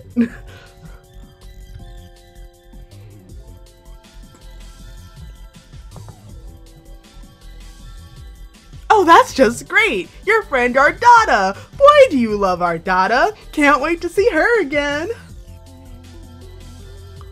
As you approach, you can immediately tell what kind of deal they have going on here. You can hear the tunes bumping from all the way down the block, and when you get near enough to see, there are obviously a bunch of teens passed out drunk on the lawn. This is a full-blown frat house rager. Definitely doesn't seem like Rhaenyra's sort of scene. That's because it isn't! Oh my goodness, I can't believe I'm doing this. You kind of can't either. You're not even in that front door. You already feel the sweat pouring out of your armpits. This is going to be so much fun. You pass all the smashed lawn teens and go up to knock on the front door. You have to rap on it a few times until the telltale sound of clicking heels finally reaches your ears. The door opens and you discover that the gracious hostess standing on the other side is none other than your best friend, Ardata! Woohoo! She looks surprised to see you for only a moment before her face resolves into a wicked grin. I don't trust like that. I don't trust like any of that.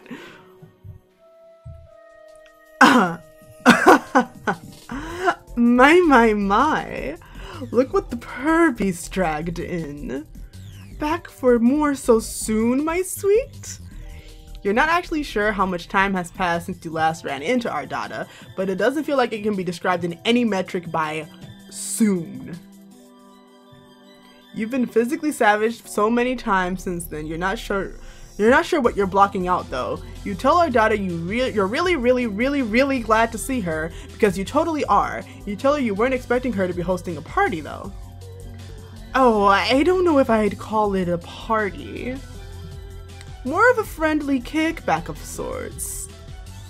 Sort of exclusive, really. All the world's finest influencers are here. Is my man Sarava? Sarava! I miss them so much. Like, why did Zebra show up like a good 3 times at least after his run, but Sarava only showed up that once for a millisecond to tell me that that other troll wrote RPF. Like, where are they? Where are they? Where are they?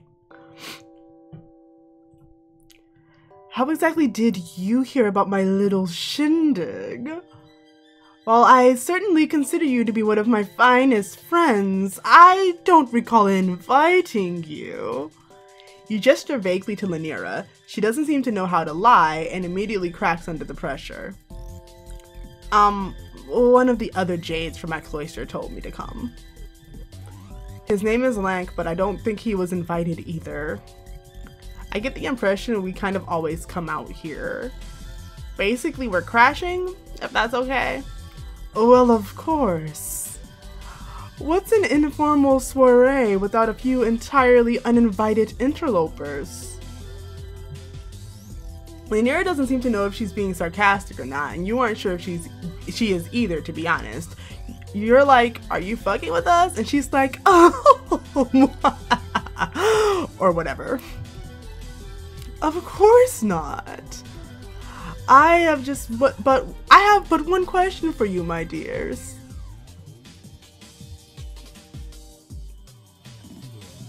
Ardata beckons you near. You obey her slavishly, then she leans in close to your ear and intones. Do you hereby certify under penalty of law that you are of age to view adult content within your state of legal residence, have acknowledged the contents of this volume accompanying mature content description, and are comfortable with the prospect of engaging with challenging or otherwise controversial fictional material? Ardata.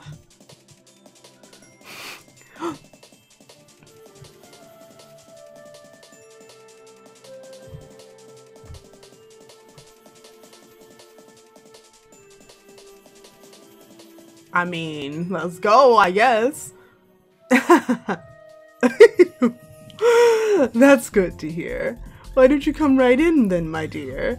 I don't want to see you making any little posts online about how my party was too fucking problematic for you, though. I'm worried. One fear.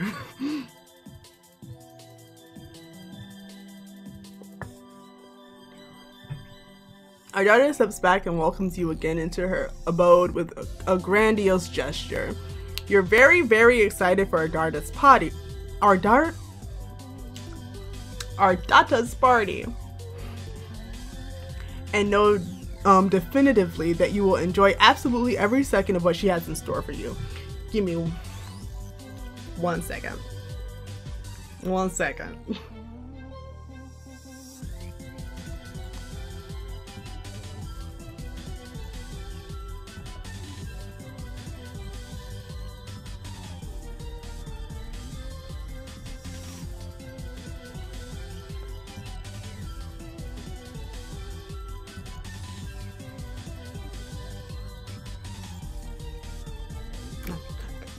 And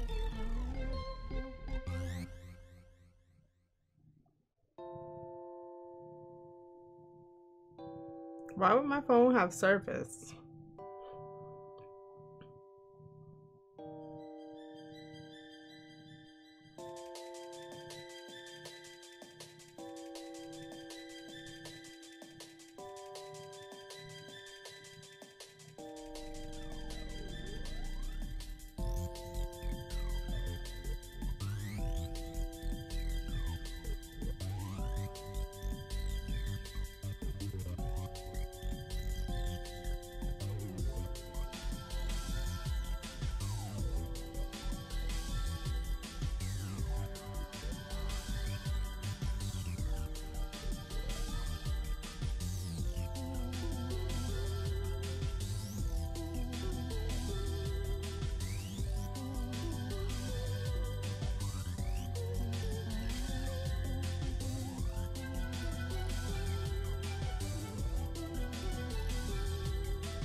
Okay.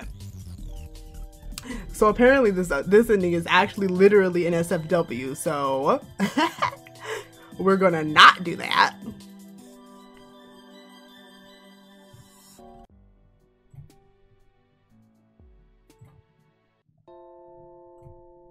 Oh man, the sound of that is making you quake in your slutty little boots.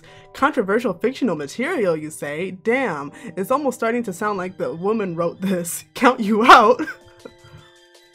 Ardata clicks her tongue. She reaches for the cup of markers she keeps on the table next to the door and pulls one out. You flinch back as she wields it like a weapon to draw a big blue X on the back of your hand. Here. Now all of my fine guests will know we've a delicate little angel on our hands. And then she turns to Lanira. And what about you, my sweet thing? Uh-huh. Oh, I'm not real, so it's cool. I did. Oh, I'm not real, so it's cool. Very well then. Welcome to the bash. Drinks are free, but if you die of poisoning, you're contractually obligated to croak in range of one of my cameras. Toodaloo. Ardata bows to you, but Ardata blows you a toxic kiss and saunters off to mingle with her enthusiastic guests. You and Lanira step past the threshold and have a look around. Lanira is visibly nervous, which is unfortunately a little bit infectious, and you ask her where her friend is. She glances about a bit. Oh, I don't know, Oh, over there! You follow her gaze into the living area of the house. It's a far cry from the side outside. The music's not nearly so bumping as you originally thought it was. The whole shebang seems to have a pretty chill teenagers drinking Kool-Aid vibe, apart from the fact that it's definitely not Kool-Aid. Everybody's milling about, chatting amiably. You spot a few familiar faces. Diamond flirting with roasting his Frank on the hearth. L-Word leaned casually against the doorframe to the kitchen and talking to a cute girl. Skyla recounting some enrapturing rodeo caper to a group of gathered trolls. It's a real diverse roster of friendly folks. You spot who Lanira is pointing to in the center of the parlor's arrangement of couches and armchairs, sat among a group of friends on the floor, the only other J-Blood in the room. He's even more impeccably dressed and done up than the rest of the markedly fashion-forward Jades you've met. When he catches sight of Lanira, his face lights up, and he rises to make his way over and greet you.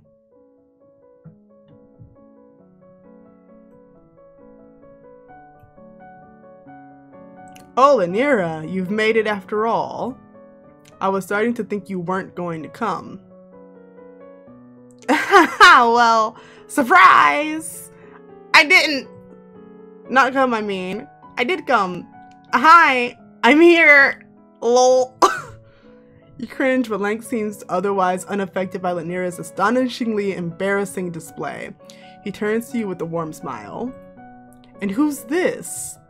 You can't help get a little flustered when your eyes meet. His makeup and stylings might lean to the severe and feminine, but he has a contrastingly calming and masculine voice that puts you at ease straight away. I can read.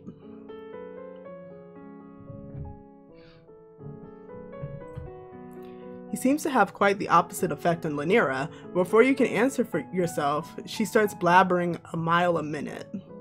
Oh, this is my friend. I invited them because they're an alien, and I guess I almost murdered them because I was jealous of their friendship with Bronia, lol, but I didn't, and we're friends now, and I'm starting to work past my self-destructive obsession with her, and they've agreed to come with me because I'm socially anxious and afraid of you, lol. I did.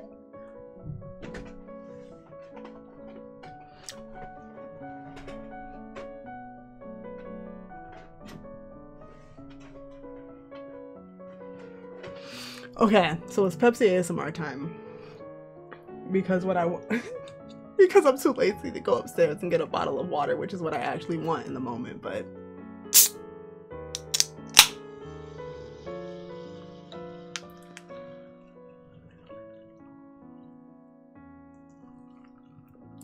Charisse, have you watched the Steven Universe movie yet? Again, still, if anybody here hasn't.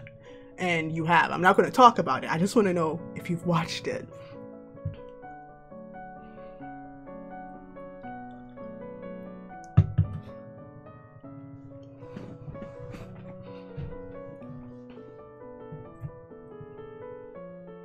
Ah, that's awfully nice of them. Do it. Do you have Hulu? Because like I said, it's on there, which is surprising to me, but it's there.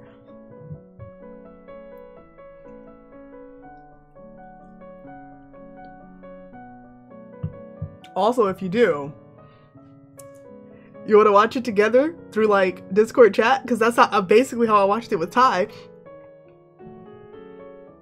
Movie night. Movie night. I'll watch the movie again.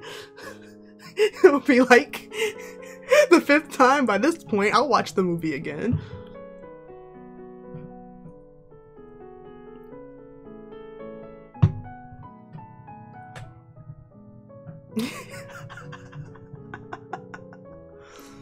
It's only not the 8th because I didn't see it until Friday instead of Monday or whenever it came out. It was like Monday or something like that. Oh, hold on, sorry. I know that was a lot at once. Let me reorganize that statement into a clear, digestible list of bullet points. You've absolutely no reason to do that, Lanira. I've understood your points just fine.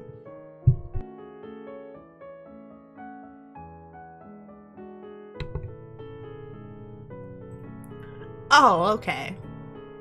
Lanque looks back at you. Thank you for helping Lanira feel more comfortable here. Why don't you come and sit with us? Lanque turns and gestures to the other trolls he was speaking with before, a teal-blooded boy and an indigo-blooded girl, neither of whom you recognize. They both have notebooks in their laps. They give you friendly waves. Okay, sounds great. What are we doing? We were just in the middle of a poetry reading. I don't know if you've prepared anything of your own to share, but you might find it relaxing to just listen. Poetry? Lanira's face has gone bright green. Oh boy. Why would you think I've written any poetry? I don't really... It was merely a suggestion. Have you? Well, maybe. Wait. No! You put a comforting hand on Lanira's shoulder, intuiting immediately that she has indeed written plenty of poetry but is embarrassed by the prospect of sharing any of it. You remind her she's among trusted friends here and has nothing to fear. Oh, I guess you're right. Well then, please come and join us. Lanque leads you back to his group, inviting you to sit down with them in the circle. Lanira goes to deliberate lengths to insert you between herself and Lanque so that you're the one sitting next to him. Why don't we pick back up where we left off? I was just about to read my latest piece. You say that sounds great. Lanque's two friends close their eyes and take each other's hands. You and Lanira are both plenty surprised when Lanque and the indigo blood sitting next to Lanira try to take yours close to the circle. At your obviously shocked expression, Lanque explains. We find physical contact helps us feel closer on a spiritual level during our poetry sessions. But if you aren't comfortable with it, you're under no obligation. You feel really respected right now, so you and Lanira both assent to join the circle. She even takes the initiative to hold your hand first. Lanque reaches out and takes your fingers gently in his. You don't know what it is, but you can't keep yourself from blushing slightly. His hand is soft and warm in yours, short red nails immaculately manicured. Then let me begin. This is a short poem I've written in free verse based on something haunting me as of late. Reflecting back on one of my most complicated and passionate past relationships. Forgive me, this might be a bit raw. It is as of yet untitled. Lanque draws in a deep breath and closes his eyes. His notebook is open in his lap. You can see the poem written there in an elegant hand, but he doesn't need to look at it to recite the words. What is the meaning of a memory? A question I oft ponder, intangible and untraceable by anything but the mind, yet so potent as to leave one sick, as if poisoned or wounded in a literal sense. And what meaning is there to regret and longing? Can my lamentations change the past? Will they move the future? Shall they amount to much more than what amours my here and now? If I restrict my world to that but which is before my eyes, to those whom I may touch, to that which I might alter, one would no doubt conclude that the thoughts of you are last among what I could consider to matter. And yet you haunt me yet, like a scar. And still you haunt me yet, like a scar, like a disease uneager to abate. Who are you, and who am I after so long without you? I know, I don't know, I won't know. What do I know but what I know, and what can I even mean to know? No, no, no. Ugh, though it so vexes me, though so little I valued it when it was before me, a thing you and I could touch and see and know and hate and wonder, revile, worship. Now, and you are a traceless ghost, and I preoccupy you are a traceless ghost, and I preoccupy myself with nothing but futile task of redefinition and reinterpretation, and circuitous dwellings on which I understand even less now. That in the time, wait, I know it's because there's like two paths, but it's really funny that everybody was like passed out on the lawn outside, and we come into the party, and we're reading sad poetry in a circle and holding hands.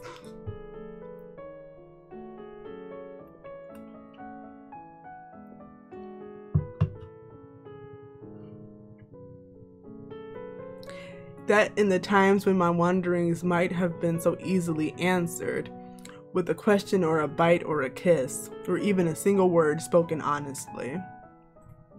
Pressed though I am to give color to our bond, I look not to onyx or ash, but that which pulses within our very veins, that so blinding jade, hard as the stone for which it is so named. Twisted and pulled, hammered and forged, shaped unnaturally as if a chain. A stricture within scriptures. A certain so meaningful tincture. Resent you though I must, envy you though I may. Now leagues and leagues stretch between us, and I make peace with naught but what I say. You are only that which is within me, my blood and my mind, and that is at once nothing, and the very most elementary definition of everything. You realize you are holding your breath when Lanque finally finishes. The circle falls into meaningful silence, taut as a wire. The tension breaks when his eyes flutter open, tears spilling over his long lashes. You squeeze Lanque's hand gently. He weeps silently and beautifully. Such powerful art. He musters a wan smile and gazes across the circle at Lanira. Lanira, would you like to read next? Lanira looks stunned. There's moisture gathering in the corner of her eyes. Of course, anyone would be moved by something so emotional and raw. I guess I have a poem I could read. Lanira takes out her planner and opens it, breaking the circle of held hands. She can't recite it from memory like Lanque. When she speaks, her voice is small and timid. This one's called Still. I'm still. I sit still. I do what I'm told still. I wonder about the way I am and I think, still? I see her every day and I still miss her. She hugs me and I still feel cold. I'm surrounded by people and I'm still alone. I'm still me. I still love her. And I still hate that. Wow, you're really proud of Lanira for opening up like this. She's crying too, now. You reach out to take her hand back in yours. The indigo blood beside her comfortingly strokes her shoulder. Sorry. It's not really good and long like yours, Lanque. I'm not really a poet or anything. I just wrote down how I feel. Lanira, it's fine. I thought it was beautiful. Poetry is about expressing yourself. It's not important that it may be any set length or sound any certain way. All that matters is you've spoken your blood pusher, and I think you've accomplished that remarkably. We are all very proud of you. You find yourself drawn into a group hug by Lanque and the other trolls. Lanira is sobbing openly now, and her raw emotion seems to have inspired similar pathos in others. Before you know it, you feel yourself tearing up too. It feels good to get it all out, but before long, it's becoming clear Lanira is kind of reaching her limit.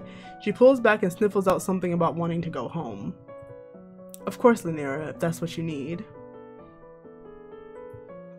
I'll talk to you back at the cloister. Okay. See to it that she gets back safe, will you? You tell Lanque that of course you will, and take Lanira carefully by the hand to lead her out of the party. She squeezes your fingers back to let you know she appreciates you. You walk back from the party in a comfortable silence for a while. When you glance over at her face, it occurs to you that you've never seen Lanira this happy.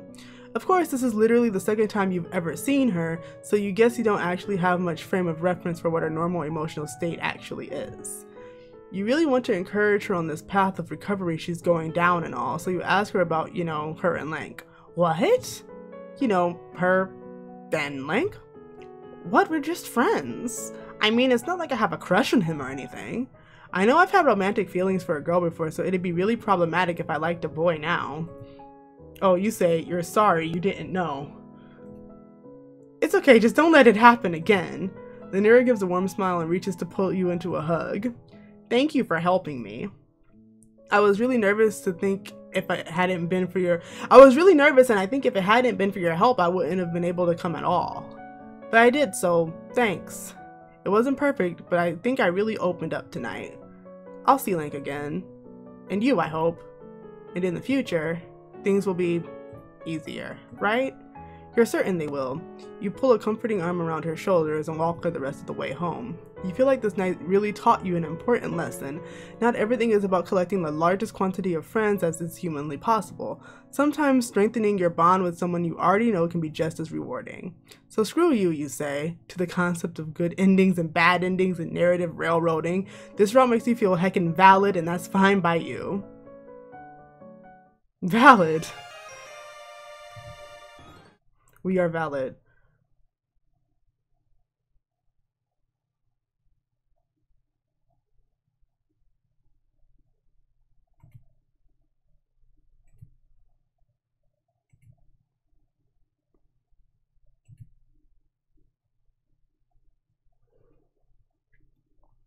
Of course you do. Your sort of creature always does. You're worn out. Last night was, well, it sure was something. You lived, probably. You learned, definitely. You made choices. You had to. And after all this time, you're still here. So after a day of recuperation, words, from rangers and houses of horror, you're walking the streets of the place you may as well start calling home. You've changed out of your party gear, opting for your old hoodie standby. It fits the mood you're in. You're not really looking to meet anyone new tonight. Well, like, you wouldn't say no, probably, but you're not jonesing for it. Only a little. It's complicated. After an indeterminable amount of minutes of aimless walking, you look around at where you've ended up. You seem to have wandered into a dirt pile. Oh, you know this dirt pile. It's father's corpse field. How did you get here, you wonder? You're pretty sure you were just on the other side of the city, with no particular desire to come anywhere near here. It's probably fine. Just your deep, innate bro-honing skills taking over your goddamn body. Just little friendship things. You look around for your pal Fozer, peeking down into a few of the deeper holes. You might as well say hello, since you're here and all. Holy shit, that again? Curiosity killed the cat, but you've definitely got more than 9 lives, so you shrug and slide, not gracefully, down into the shiny hole. Oh. Fozer is nowhere to be found, but there is a window down here. It's almost completely unearthed, and it doesn't take much effort to free it the rest of the way. At first you think it might be some cool new trash you can make art with, but when you look closer, you reconsider. There's a whole ass room you can see through the pane of glass laying at your feet. That's weird. Weirdness isn't typically a deterrent for you, but usually there's at least some causational coherence. Doors are in walls surround rooms. You aren't used to finding parlors in ditches. Is there a latch or something? Should you do a polite little knock? There might be friends in there. Damn, you could really go for some friends right now. Is there protocol for approaching ditch window? Allow me to stop you there. I am a timeless being of the void, but even my patience has limits.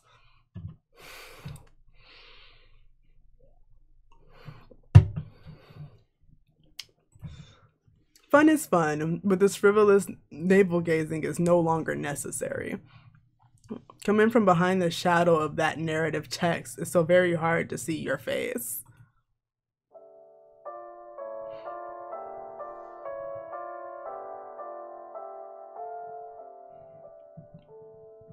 You aren't sure where you are, and it's unsurprisingly a little nerve-wracking. You look over your shoulder at the window, you guess you just fucking came on through. The Alternian sky is framed by the edge of your dirt hole, and the knot in your stomach loosens a bit. Hopefully that means it's a two-way portal. You turn to look at his face. You turn to look at your surroundings, and oh! There's someone here! The guy you just heard, you assume. He doesn't look like any of the other aliens you've met. Oh, I'm not an alien, or no more than any of us are alien to each other. And in fact, nothing is alien to me. The root concept behind that term is alienation, being forced from that which is natural. But do I have to interact with you? But do I have to read your... Nothing is unnatural to me. I look upon all realities as equally inviting and approachable. It's you, my dear, who are out of place. I could see that even if I was not omniscient, which I am. Okay, so not an alien. With no horns or a cast sign though, he's definitely not a troll. Whoever he is, he seems to be white, just really white and round. His outfit is admittedly kind of dope. Looking at him really ramps up your friend thirst. He's just got this quality about him that you've got to get with. You take a step towards him almost without thinking about it. Oh, my apologies. That compulsion has become extraneous. Let me take care of it for you. He snaps his fingers and your knees buckle. The force of the universe presses down on you like G-force. You blink and somehow he's there immediately, arms outstretched to catch you as you fall. He steers you to a chaise lounge and you drape yourself weakly onto it. Please have a seat. The emotional transition might be a tad uncomfortable, but I know you've handled worse. You're quite the soldier. Allow me to be the first to say that I'm very pleased with your work. I knew exactly what you were going to do, of course. And most of your work was, in fact, my work. Regardless, congratulations are in order. What is this guy talking about? Your work. You try to parse what he's saying, but your body is still shaking from whatever he just did to you, and it's hard to think in here. You suddenly sharply don't feel friendly toward him at all anymore, or toward anyone. The void left by that feeling is a freshly gaping horror. It's like who you thought you were caved in on itself, a black hole of personality eating your body up from the inside. You try to pull your shit together. You seem like he means business. This is no time to lose it, no matter if your sense of self is shattering. When you truly reflect on yourself, you surely can't, with any hostility, claim to believe any of this was by your own making. Crash landing on a hostile alien world, surviving the impact, dragging around a half-broken body and somehow not immediately being eaten by local fauna. Did you learn an alien language just by thinking about it very, very hard? Right. Malik says something about that you were speaking perfect Alternian, and it was kind of weird, but you just kind of accepted it? For no good reason. That's your whole deal. Your friends all accepted your quirks, that's what friends do. You say it to convince yourself as much to prove it to him.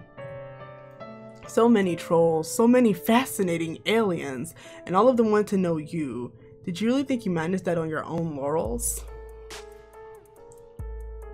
Were they all drawn to an indefinable something, je ne sais quoi? Well, yeah, you had this whole emotional arc. You got self-confidence, you grew as a person, and helped others to grow. The white text guy doesn't make expressions, but you get the feeling he's looking at you pityingly. I find you sweet, honestly I do. I don't intend to cause emotional injury, I'm just telling you the truth. I never lie, you'll find.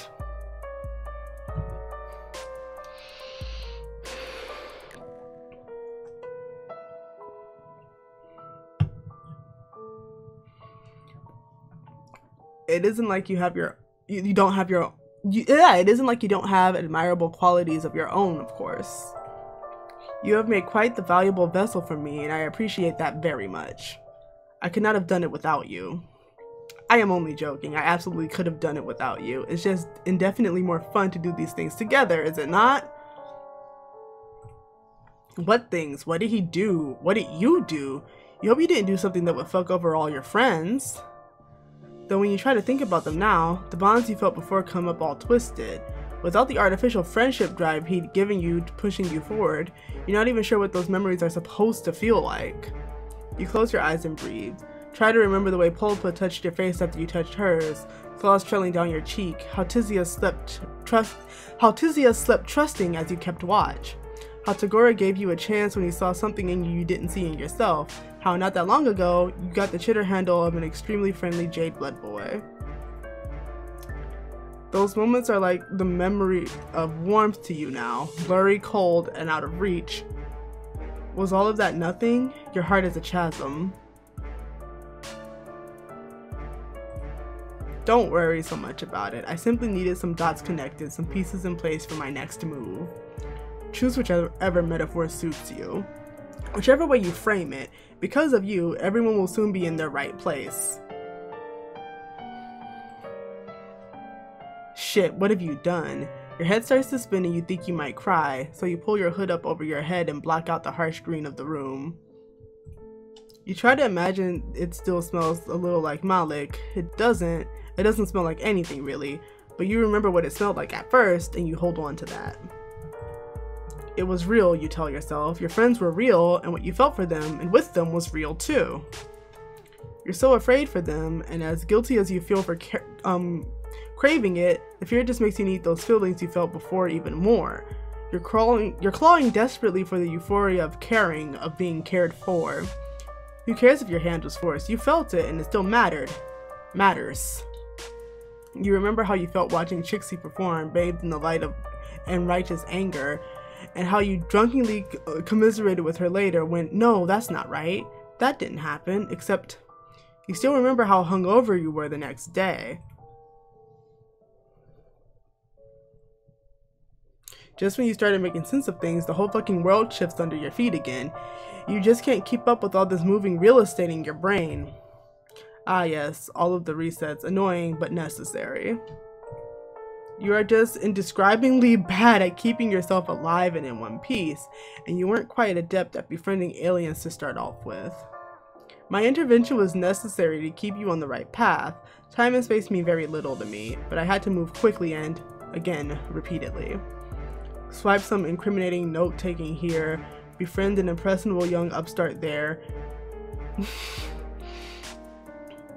anger a Cloller Bear, inspire some bandits. You know how it is. You have to throw the temporal spaghetti at the wall to see what sticks. I'm sure if you look back, you'll be able to see traces of my deft touch. So a few memories may have slipped through the cracks here and there. Timelines tend to collapse in on each other if you aren't careful. Your ability to mentally withstand such an event, and so often, is a testament to my acumen in choosing you for the task.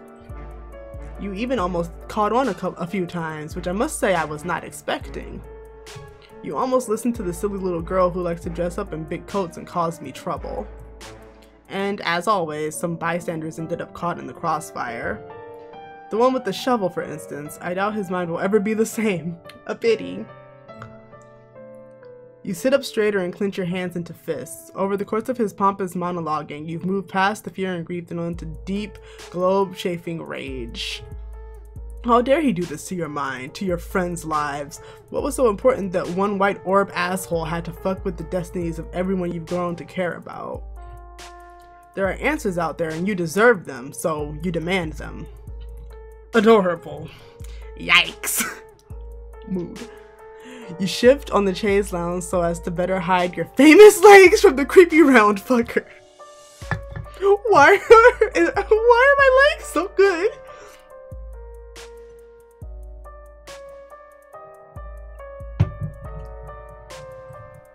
Oh, calm down. All of you and your adherence to societal expectations and archetypes. Perhaps one day you could just learn to take a compliment. Besides, I was being condescending. So you demand answers. He sighs theatrically. You aren't sure where the noise is coming from. He doesn't have a mouth. How is he even talking? How the fuck does anything work at all? I knew you would, but I find explaining myself incredibly tedious. Suffice it to say, I am a man with many boards and fields of play, and although there are countless ways to move the players around those boards, some are doubtlessly more entertaining than others. You are simply one pawn among many. I won't bore you with the details. Doubtless you are aware of the greater contextual framework of this story. The hell you are! You aren't aware of jack shit. Your head is full of question marks. Oh, of course. How thoughtless of me. See, yet another unfortunate side effect of the limitless conversing with the narratively limited.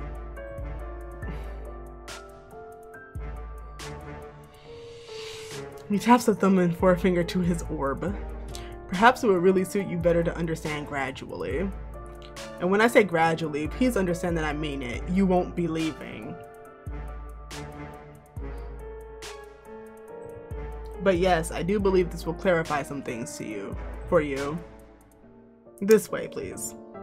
He opens the door and gestures inside. There's light coming from in there, but it still gives off the vibe of a dark closet door in an unfamiliar bedroom at 3 a.m. You're afraid, yeah, but you want to understand even more. You stand up and take a step, conscious of the movement of the muscles in your legs. With the rosy sheen... I'm not tall.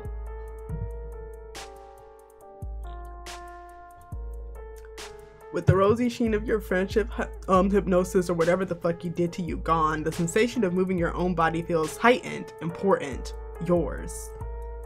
There's probably a version of you that would try to turn him down, or that would fight or run or take a nap on this surprisingly comfortable piece of antique furniture.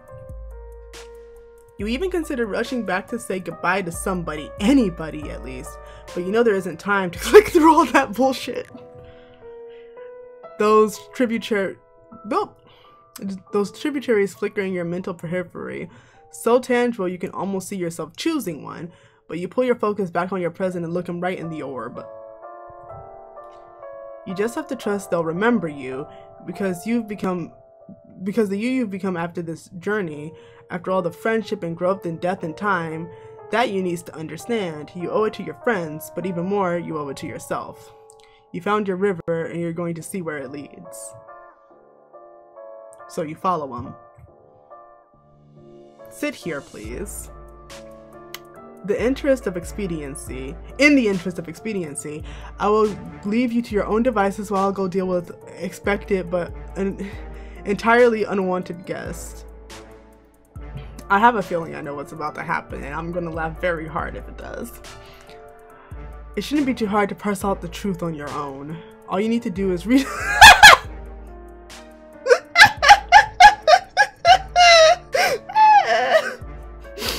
All you need to do is read a brief webcomic.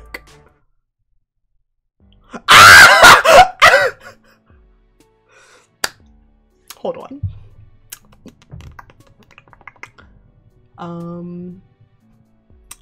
I don't know if my green screen is set up right for this one, but who cares? So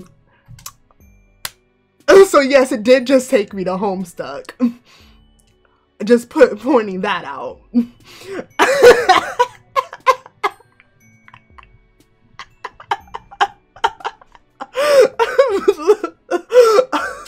So that happened.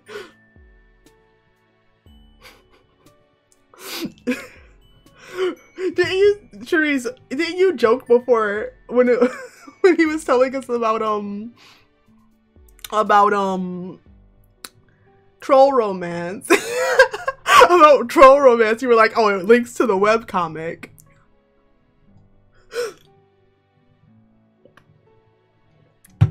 A young man stands in his bedroom.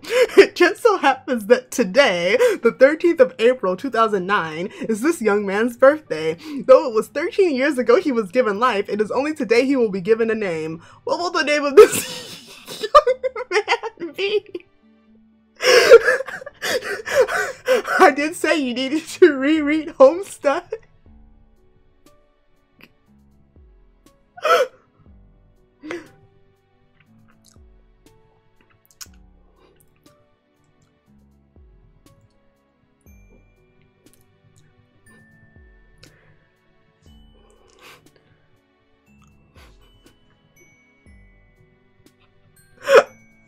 I'm gonna stop here because if I keep going, I will end up reading like I will end up reading multiple pages.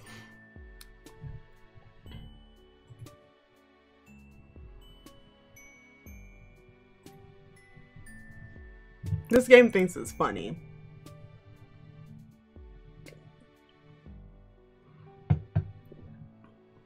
So, imagine being an MSPA reader, right? Imagine being... So basically, the webcomic it just took me to... Let me show you again. Where'd it go? Where'd it go? Where'd it go? I have way too many scenes. This one. Nope. Oh, yes, this one, but I minimized it, duh. So, this webcomic. Yeah, this webcomic, this is Homestuck. This is the first page of the webcomic Homestuck. I'm the fact that he called it brief.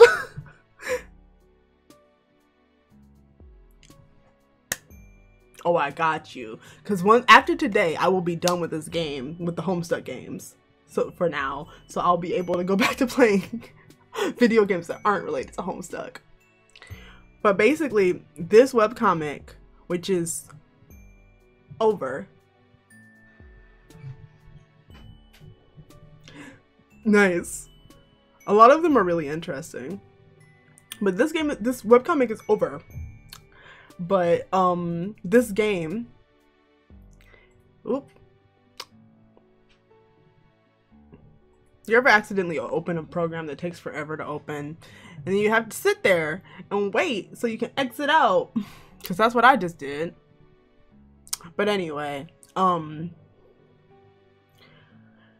this game takes place after the comic, and this character you are is called MSPA Reader, who is supposed to be the analog for you reading on the website, because the website used to be mspaintadventures.com, so MSPA Reader.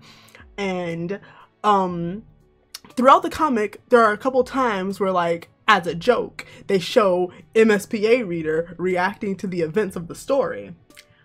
But what this game is implying now is that MSPA Reader is a character who, for reasons unknown, was made to unknown to us yet, was made to crash land on Alternia and interact with all these trolls, and then was kidnapped and forced to read Homestuck to understand what they had to do in this game. So all those times we saw them reacting, it was actually this character from this game reading the comic.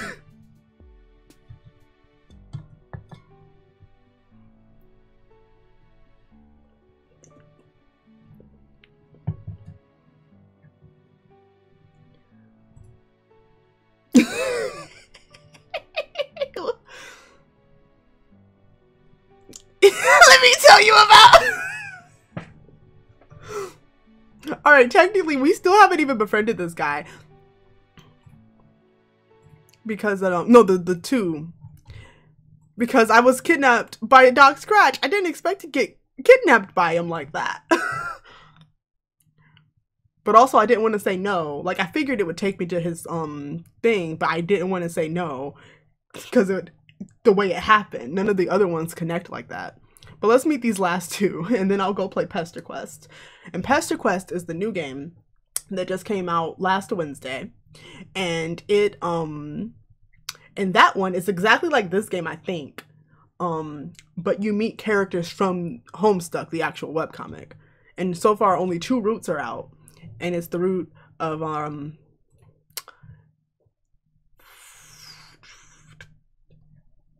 of it's the route of this character and another character you meet pretty soon after you meet him. Yes. We're all in this together. Okay. Barzum and Baizli. Okay. Baizli. Barzum and Baizli is how I'm going to pronounce those.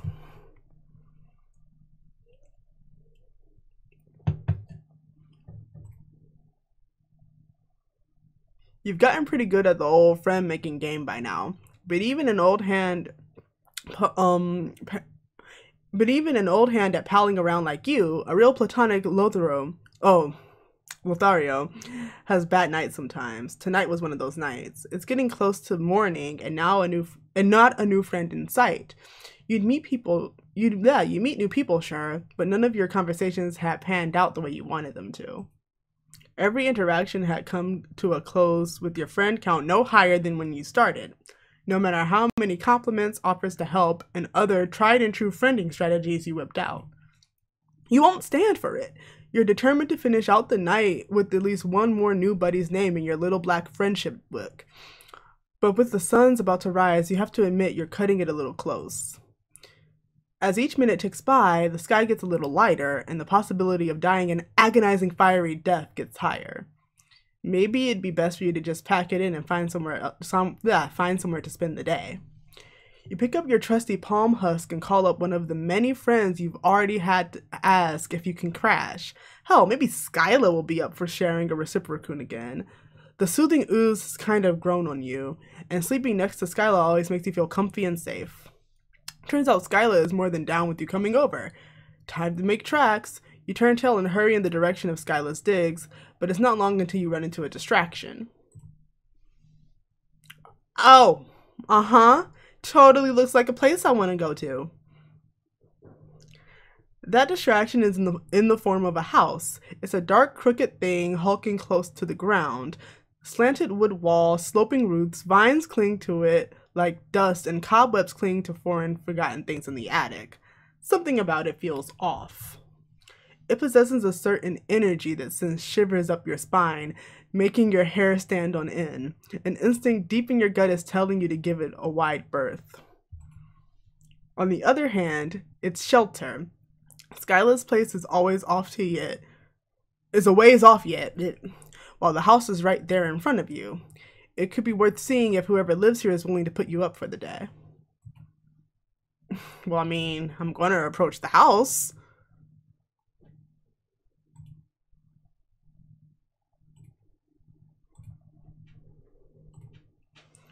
There's nothing else for it. You make your way towards the house, even though everything inside of you is screaming to stay away. Even though with every step you take, your chest tightens and your hands tremble. By the time you reach the door, you're shaking like a leaf. Adrenaline zings through you. You could choke on it. You want to run, but you force yourself to keep moving forward. It's a slow motion race between you and the sunrise. At this rate, the suns will make it all the way into the sky before you can even knock. You drag yourself the rest of the way, stumbling onto the front step. The door knocker is an intricate yet grotesque thing, an undulating tongue lolling out of a set of sharp teeth all in cast iron. You grab the lumpy end of the tongue and bang it against the door. Nothing. Fuck. Maybe you'll get lucky and the door will be open? Out of options, you reach out and turn the doorknob. You can feel the first licks of sunlight against the back of your neck. Is it you, or is your skin starting to blister? But today's your lucky day. The door opens. You should feel overjoyed at your life being spared. Instead, your focus is fully on how the roiling in your belly has bloomed into fully into nausea. In the distance, inexplicably, I can speak.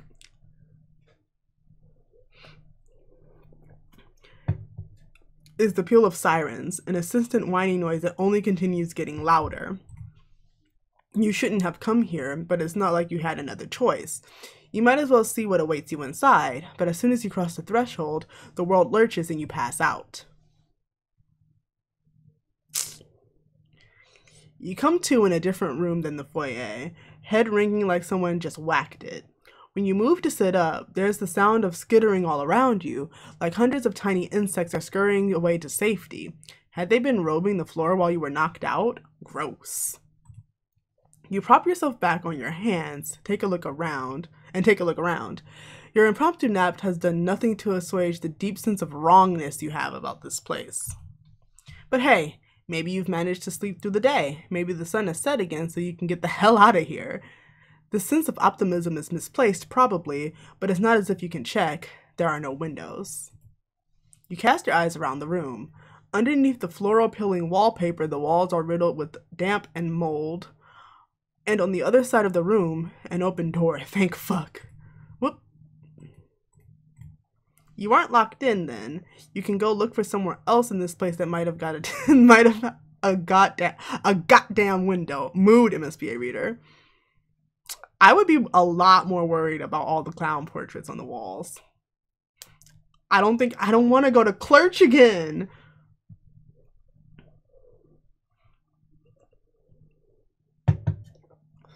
You step into a long, winding corridor.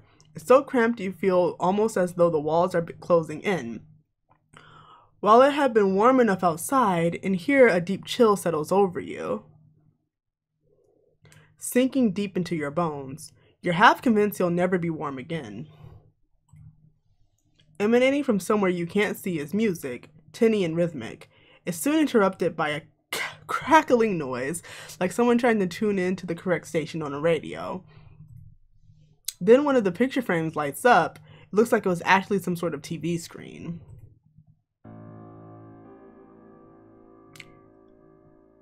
Welcome. Welcome. We're glad that you're awake and that you came to visit us.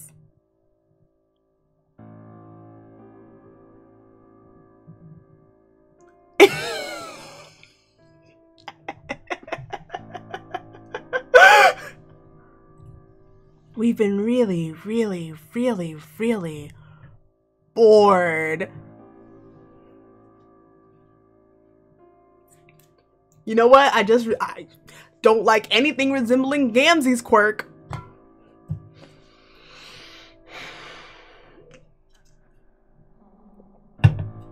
You see this? You see that? I'm pretty sure that's supposed to be a symbol. Gamzee was a baby once. I'm pretty sure this is supposed to be a symbol, but like, that is how I feel. That face is how I feel.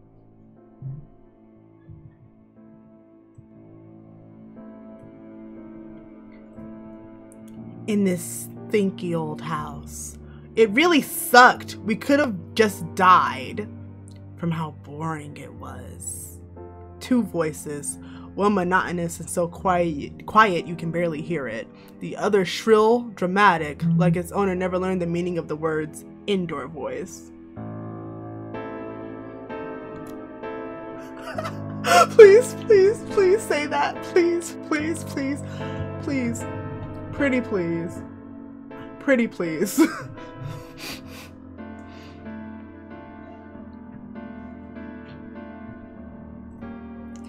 Catching what the quieter person is saying isn't made any easier by the high-pitched giggling that starts up in the background whenever they start speaking.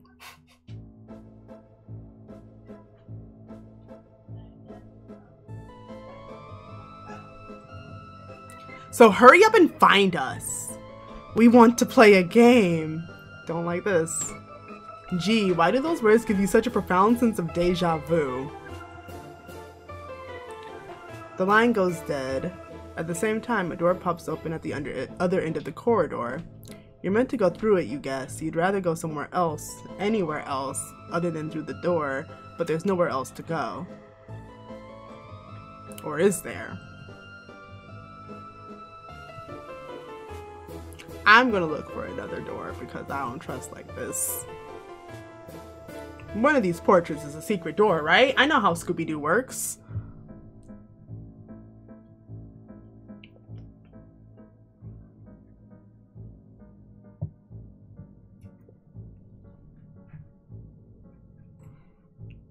No, there has to be something else here. Ignoring the voice's instructions, you examine the walls of the corridor instead. Soon enough, you notice something funny about one of the paintings. Its frame seems much thicker than the others, which strikes you as somehow suspicious. Feeling along its bottom edge reveals a button. You push it. There's a groaning sound, and part of the wall folds itself away, revealing a tunnel of some sort. Aha! You knew it! Don't like this, though. It's all bad. You're so focused on trying to make your escape that you rush through the opening without looking. If you had been more careful, you might have noticed a very important thing. Past this doorway, there's no floor. Your feet meet thin air, sending you pitching downwards. Drat, you think, as you plunge towards the pit of knives beneath you. You'd reached a follower milestone on Chitter the other day, too, and you hadn't gotten around to bequeathing it to any of your friends in case something like this happened. Your final, regretful thoughts are of your account, dusty and abandoned, with no one there to continue to update it after you're gone.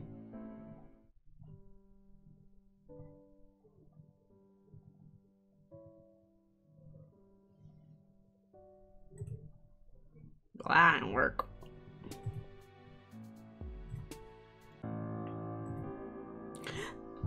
Aight then. The awareness only intensifies once you set off down the hall because the walls start fucking bleeding. The walls will ooze green slime! You've seen enough troll blood at this point to be able to recognize it.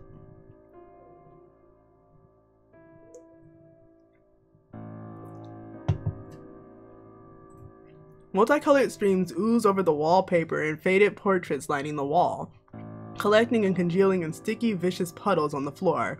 The narrow hallway becomes steeped in the stench of copper.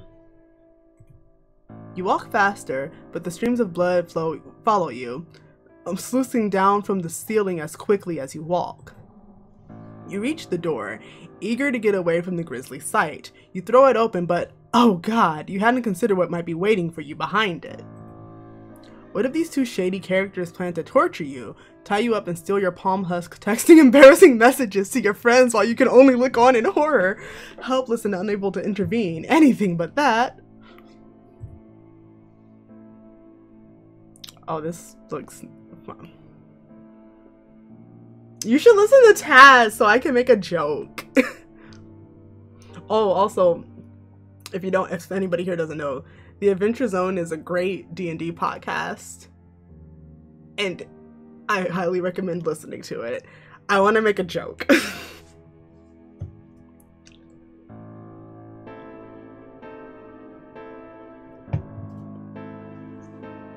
It's too dark to see anything. All you can do is fumble and fill around with your hands. Getting out of the room again is a no-go. The door swung shut behind you as soon as you stepped inside. You shuffle forward on wobbly legs. The floor feels unstable somehow, like it's going to open up and swallow you at any moment. Would it be a good idea to call out to see if anyone's there? You manage a feeble hello. Your voice echoes. Soft laughter reverberates back in response. You catch a glimpse of something from the corner of your eye, a flash of purple. There's the sensation of eyes on the back of your neck, watching you, but you can't discern where the other presence in the room is, if there even is one. You kind of hate this. Of all the shitty welcomes you've received, this one takes the cake. You have to get out of here. You try to gather your panicked thoughts together to formulate a plan, but before you can do anything, a series of ropes appear seemingly from nowhere, coiling tight around you and holding you down.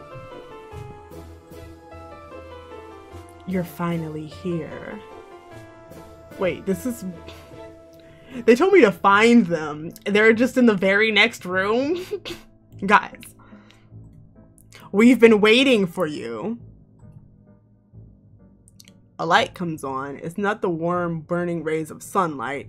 This room is windowless too, but a spotlight, bright and harsh. It lights up a broad swath of the room, bleaching it white and sending long shadows stretching away from it.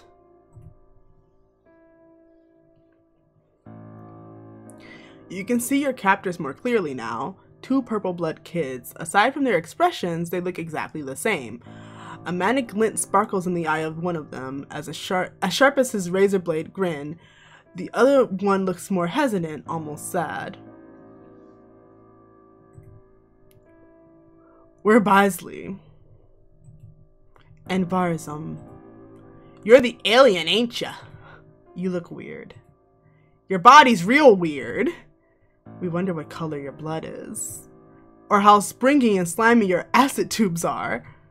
They squirm around like slither beasts when we slice open trolls' bellies. Are yours the same? You struggle against your bonds. You have no idea what acid tubes are, but you'd much rather they stay inside your body where they belong? Thanks. You thought you'd moved past the days when you had to serve as a torture muppet. All you needed was a few hours shelter from the sun, and if it's safe to go outside again, you'd really like to leave. This was the wrong thing to say, apparently. The twins leer at you disapprovingly, or while one of them looks so disappointed he might burst into tears, the other just looks pissed.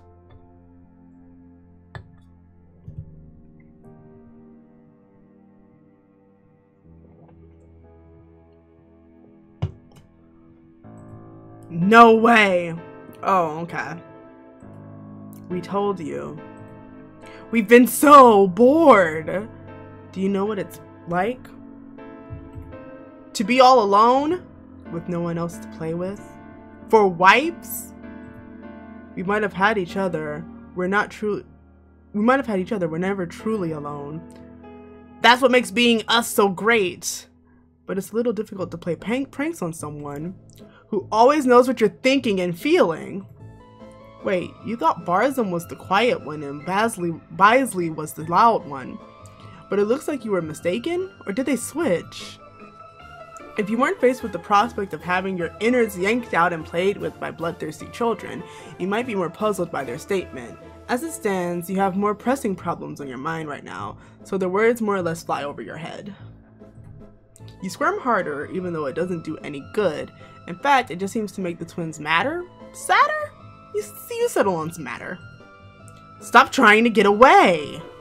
It's always like this. Nobody ever wants to play with us. We hate it. Now hold still.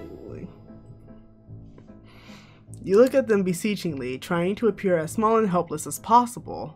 Maybe it's a little pathetic giving puppy dog eyes to literal children, but you lost track of your own dignity a long time ago. They're not really going to do this, right? Alternia. Of course. A noise starts up. It sounds suspiciously like a chainsaw? And is it just you, or is the scent of raw meat in the air? Where the hell is that coming from? You continue straining in your bonds, stomach clenching in fear, the bile rising at the back of your throat. They're not going to actually hurt you, right? Oh god, oh god, oh god, oh.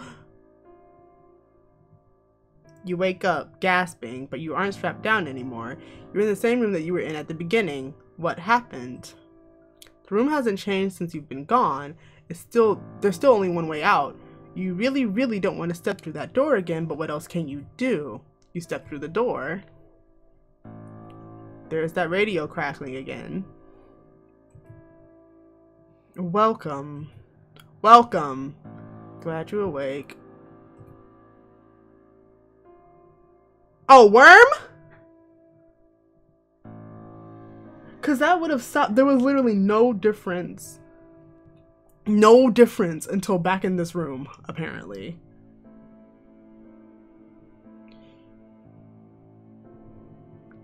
Really?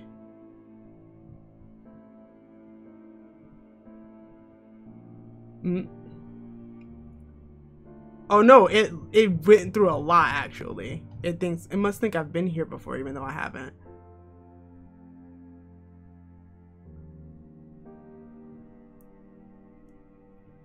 So this will be fun apparently. Gee, why do those words give you such a profound sense of deja vu? The line goes dead. At the same time, a door pops open at the other end of the corridor. You meant to go through it, you guess. You'd rather go somewhere else, anywhere else other than through that door, but there's nowhere else to go, or is there? You know what? Last time this happened to me.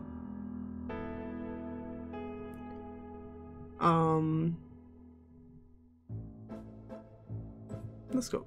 Nope. Let's go over here. Let's see if this still results in me being impaled on knives. Has to be something else here. Voices, tunnel. Nope, still knives.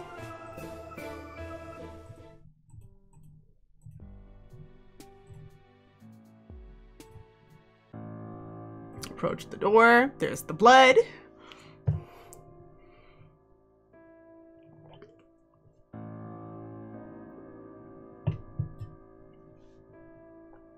Your wariness only intensifies once you set up down the hall because the walls start fucking bleeding. You've seen enough troll blood to recognize it. So hallway smells like copper. Yep. Yes.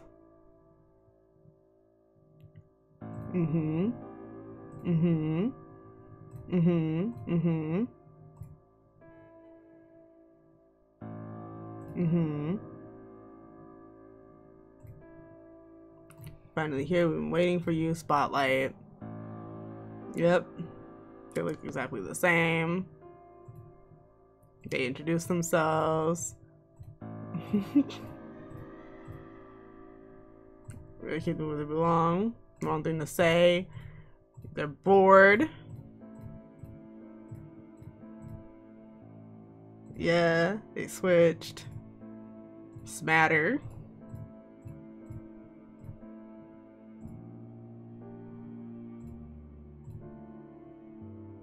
It might have just sent me back to the very first one, actually.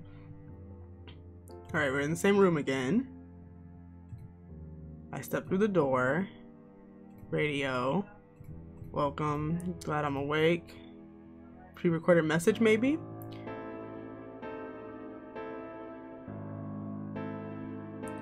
Your heart pounds as you step through the second door. You're hoping you'll be able to sidestep the ropes this time, but instead of getting tied up, you trip forward into a vat of what feels like glue. You were lucky enough to have turned your face away from the stickiness, so your nose is still above the surface so you can breathe, for now anyway, but you can't move. You're finally here. We've been waiting for you. They're acting like it was the first time all over again. What is this fuckery? Are they messing with you? You met already, mere minutes ago. No, we would have remembered. Meeting a weirdo like you. Stop trying to trick us. Then everything goes back for a third time, and here we are again. Welcome, welcome. Are you for real? This time you get shoved into a box. You're pretty sure you pass out while you're in the middle of getting buried alive. You come to in the room and you're beginning to think of as yours yet again.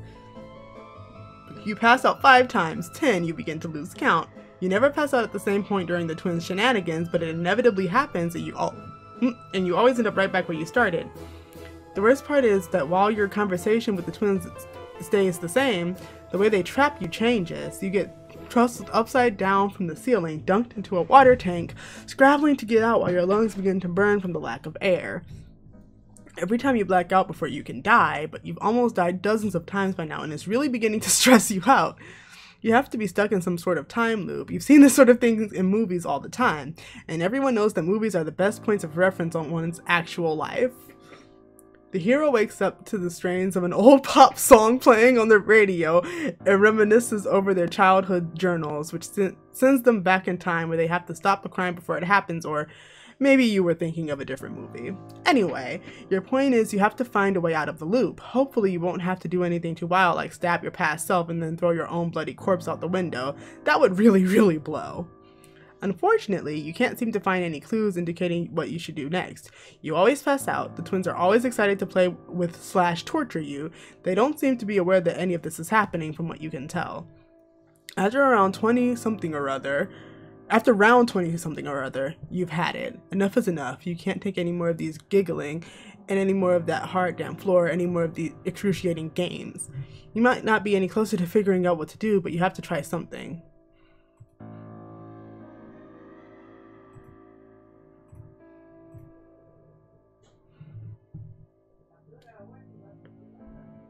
What does remember who you are mean? Like both... There's one thing you've been doing wrong, making this all about escape. Oh, it means befriend them. You've been so preoccupied with not getting sliced to pieces with knives and everything that you lost track of what's truly important. The word that echoes in your heart when you rise at dusk and pulses through your bloodstream during the rest of your waking hours until it's time to go to sleep. The word that's kicked off every single narrative you stirred thus far. Friendship.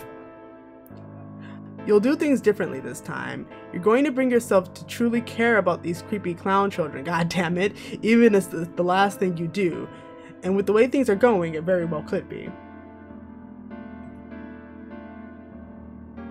Their MO is oddly benign this time, a tickling machine. Unfortunately, it's a little difficult for you to talk to them through all the laughter.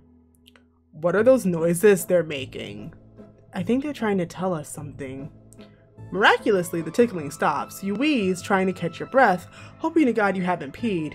You manage not to wet yourself out of fear until now. It'd be just the worst to have broken your streak due to laughing too hard. What is it about clowns and you divesting your body of waste? After assuring yourself that your underwear is blessedly dry, you ask, if they kill you, won't they just be alone again? How is that beneficial for anyone? They'll be bored and you'll be dead, which you'd really rather not be. Their creeping, saccharine smiles transform into matching expressions of confusion. Barzum puts a finger to her chin, cocking her head to one side as if in deep in thought, almost like a puppy. Under any other circumstances, you might even consider it cute. What are you talking about? We don't want to kill you. Maybe just cut you a little. You'll heal right back up again. Don't be such a wiggler. Some of the things they've tried to inflict on you would definitely have taken more than your regular human healing functions to recover from. But wait, you think back to Romilly taking a whole ass club to her side and acting like it was no big. She says something about higher blood colors being able to take more of a beating too. Are the twins assuming that that's the case for everyone?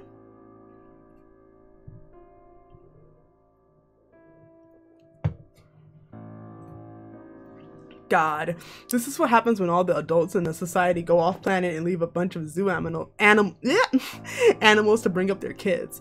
Or well, trolls also solve most of their problems by killing each other. You can't discount that either, you suppose.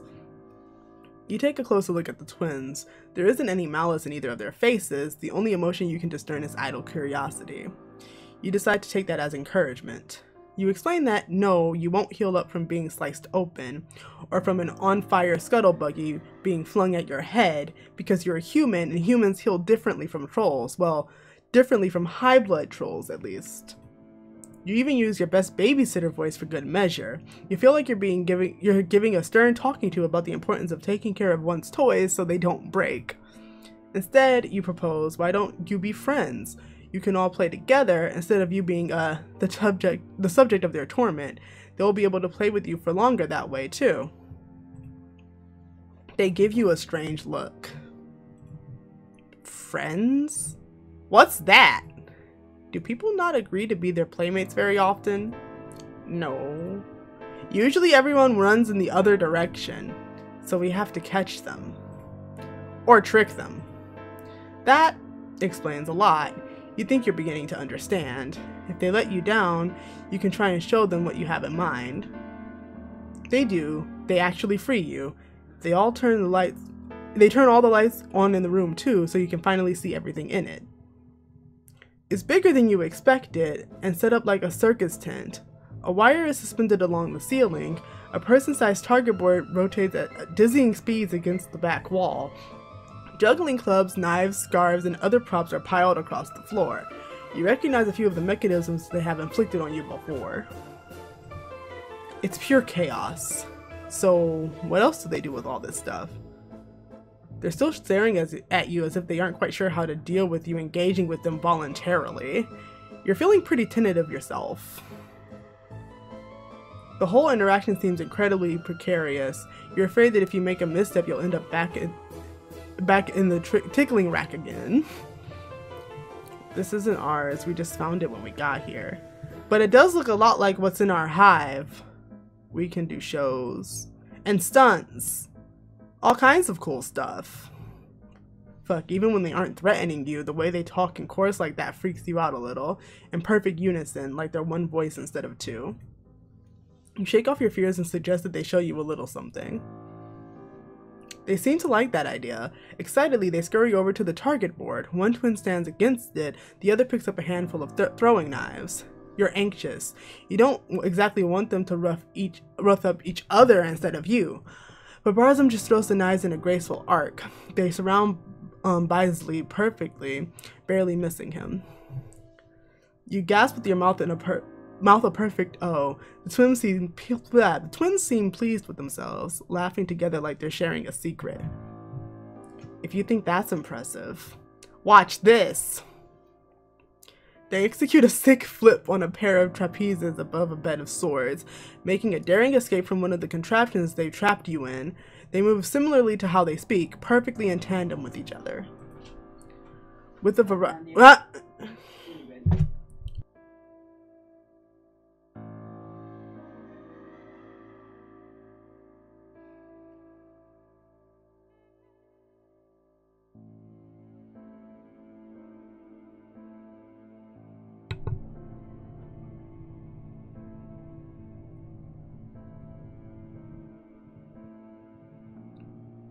It figures it was only a matter of time until you met someone who made a hobby of risking their lives. It's not too out there compared to cage fighting, you suppose, or collecting saucy East Alternian figures. You could have just escaped from the trap you put you in earlier, you know? Why didn't you? You laugh nervously. You haven't exactly had much practice, and maybe it would have been easier if you had someone else to help.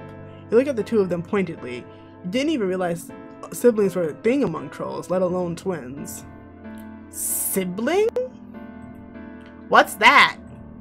You know, someone you share a lucis with? Someone you hatched with in the same clutch? Are you phrasing that right? We do share a lucis. We share everything. We didn't hatch from the same clutch. We hatched from the same egg. We were going to be a single troll, but we split in two. Just our bodies, though. Our minds are still one. One person, two bodies. We're one and the same. Okay, maybe siblings aren't a thing on Alternia after all. Being literally the same person is quite a bit different from the human concept of twins or siblings. Somehow this leads to them telling you all about a number of exploits they had with some of the other kids in their neighborhood.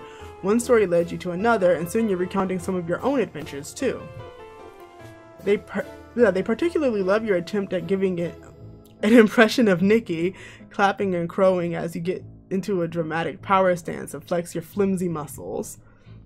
You can't help but feel a little proud of yourself. You feel like the guy on Jurassic Park who walked into the Velociraptor den all, "Be chill, my dudes," and they actually listened to him.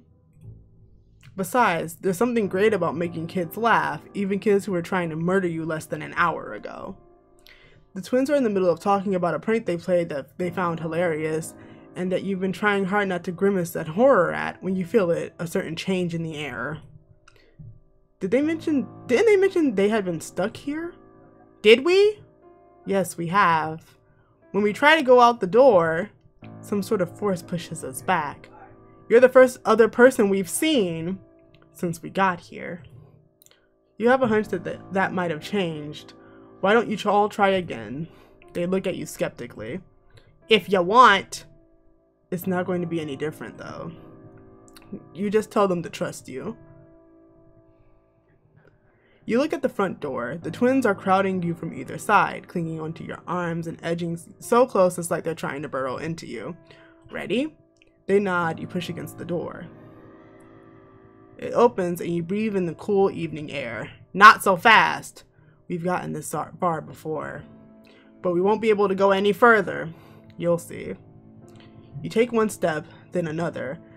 As you look beyond the grounds of the house, you see things you hadn't when you first got there. Mountains in the distance, other houses. Before, all you could see was shrubbery. You pick up the pace. The house falls away behind you, disappearing into fog. Whoa! You did it. You actually did it! We can finally leave. They swoop in to grab you, hugging you hard. The curving horns of their mask almost stab you in the cheek. These things are a bit of a hazard when their wearers only come up to about where your chest is. They keep talking before you can get a word in, pulling you forwards and shuffling you along between them. It looks like you were right. It wasn't just enough to save yourself. You had to save them too. You don't know how, but the key to making this little patch of the universe obey the rules of reality once more was friendship all along.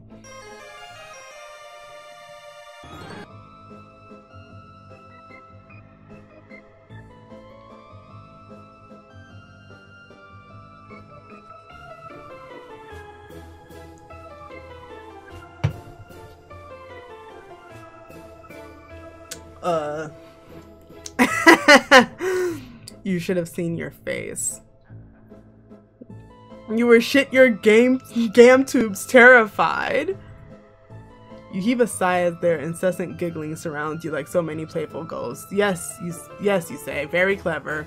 They were the ones behind all this nonsense, weren't they? You started guessing somewhere towards the end. You wiggle your hands around vaguely. All the time stuff. They sure scared you, all right. No. That wasn't us. We were talking about the bloody walls and creepy sounds. None of that was real. That was all us. That was all. Chuckle voodoos.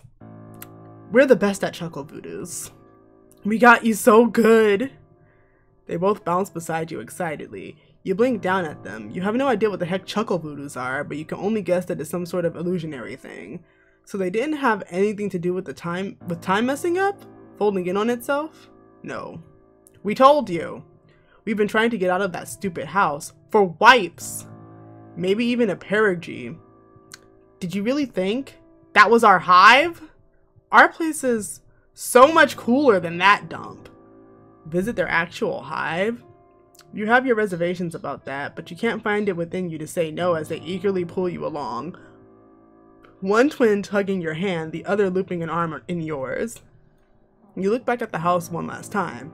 You have no clue whether the twins are lying or if they're telling the truth. What really caused that if they're telling the truth, what really caused what happened there. But right now, you're content enough knowing that you'll never have to see this place ever again. Alright. What if you say no and Doc Scratch is like, actually. Oh, what?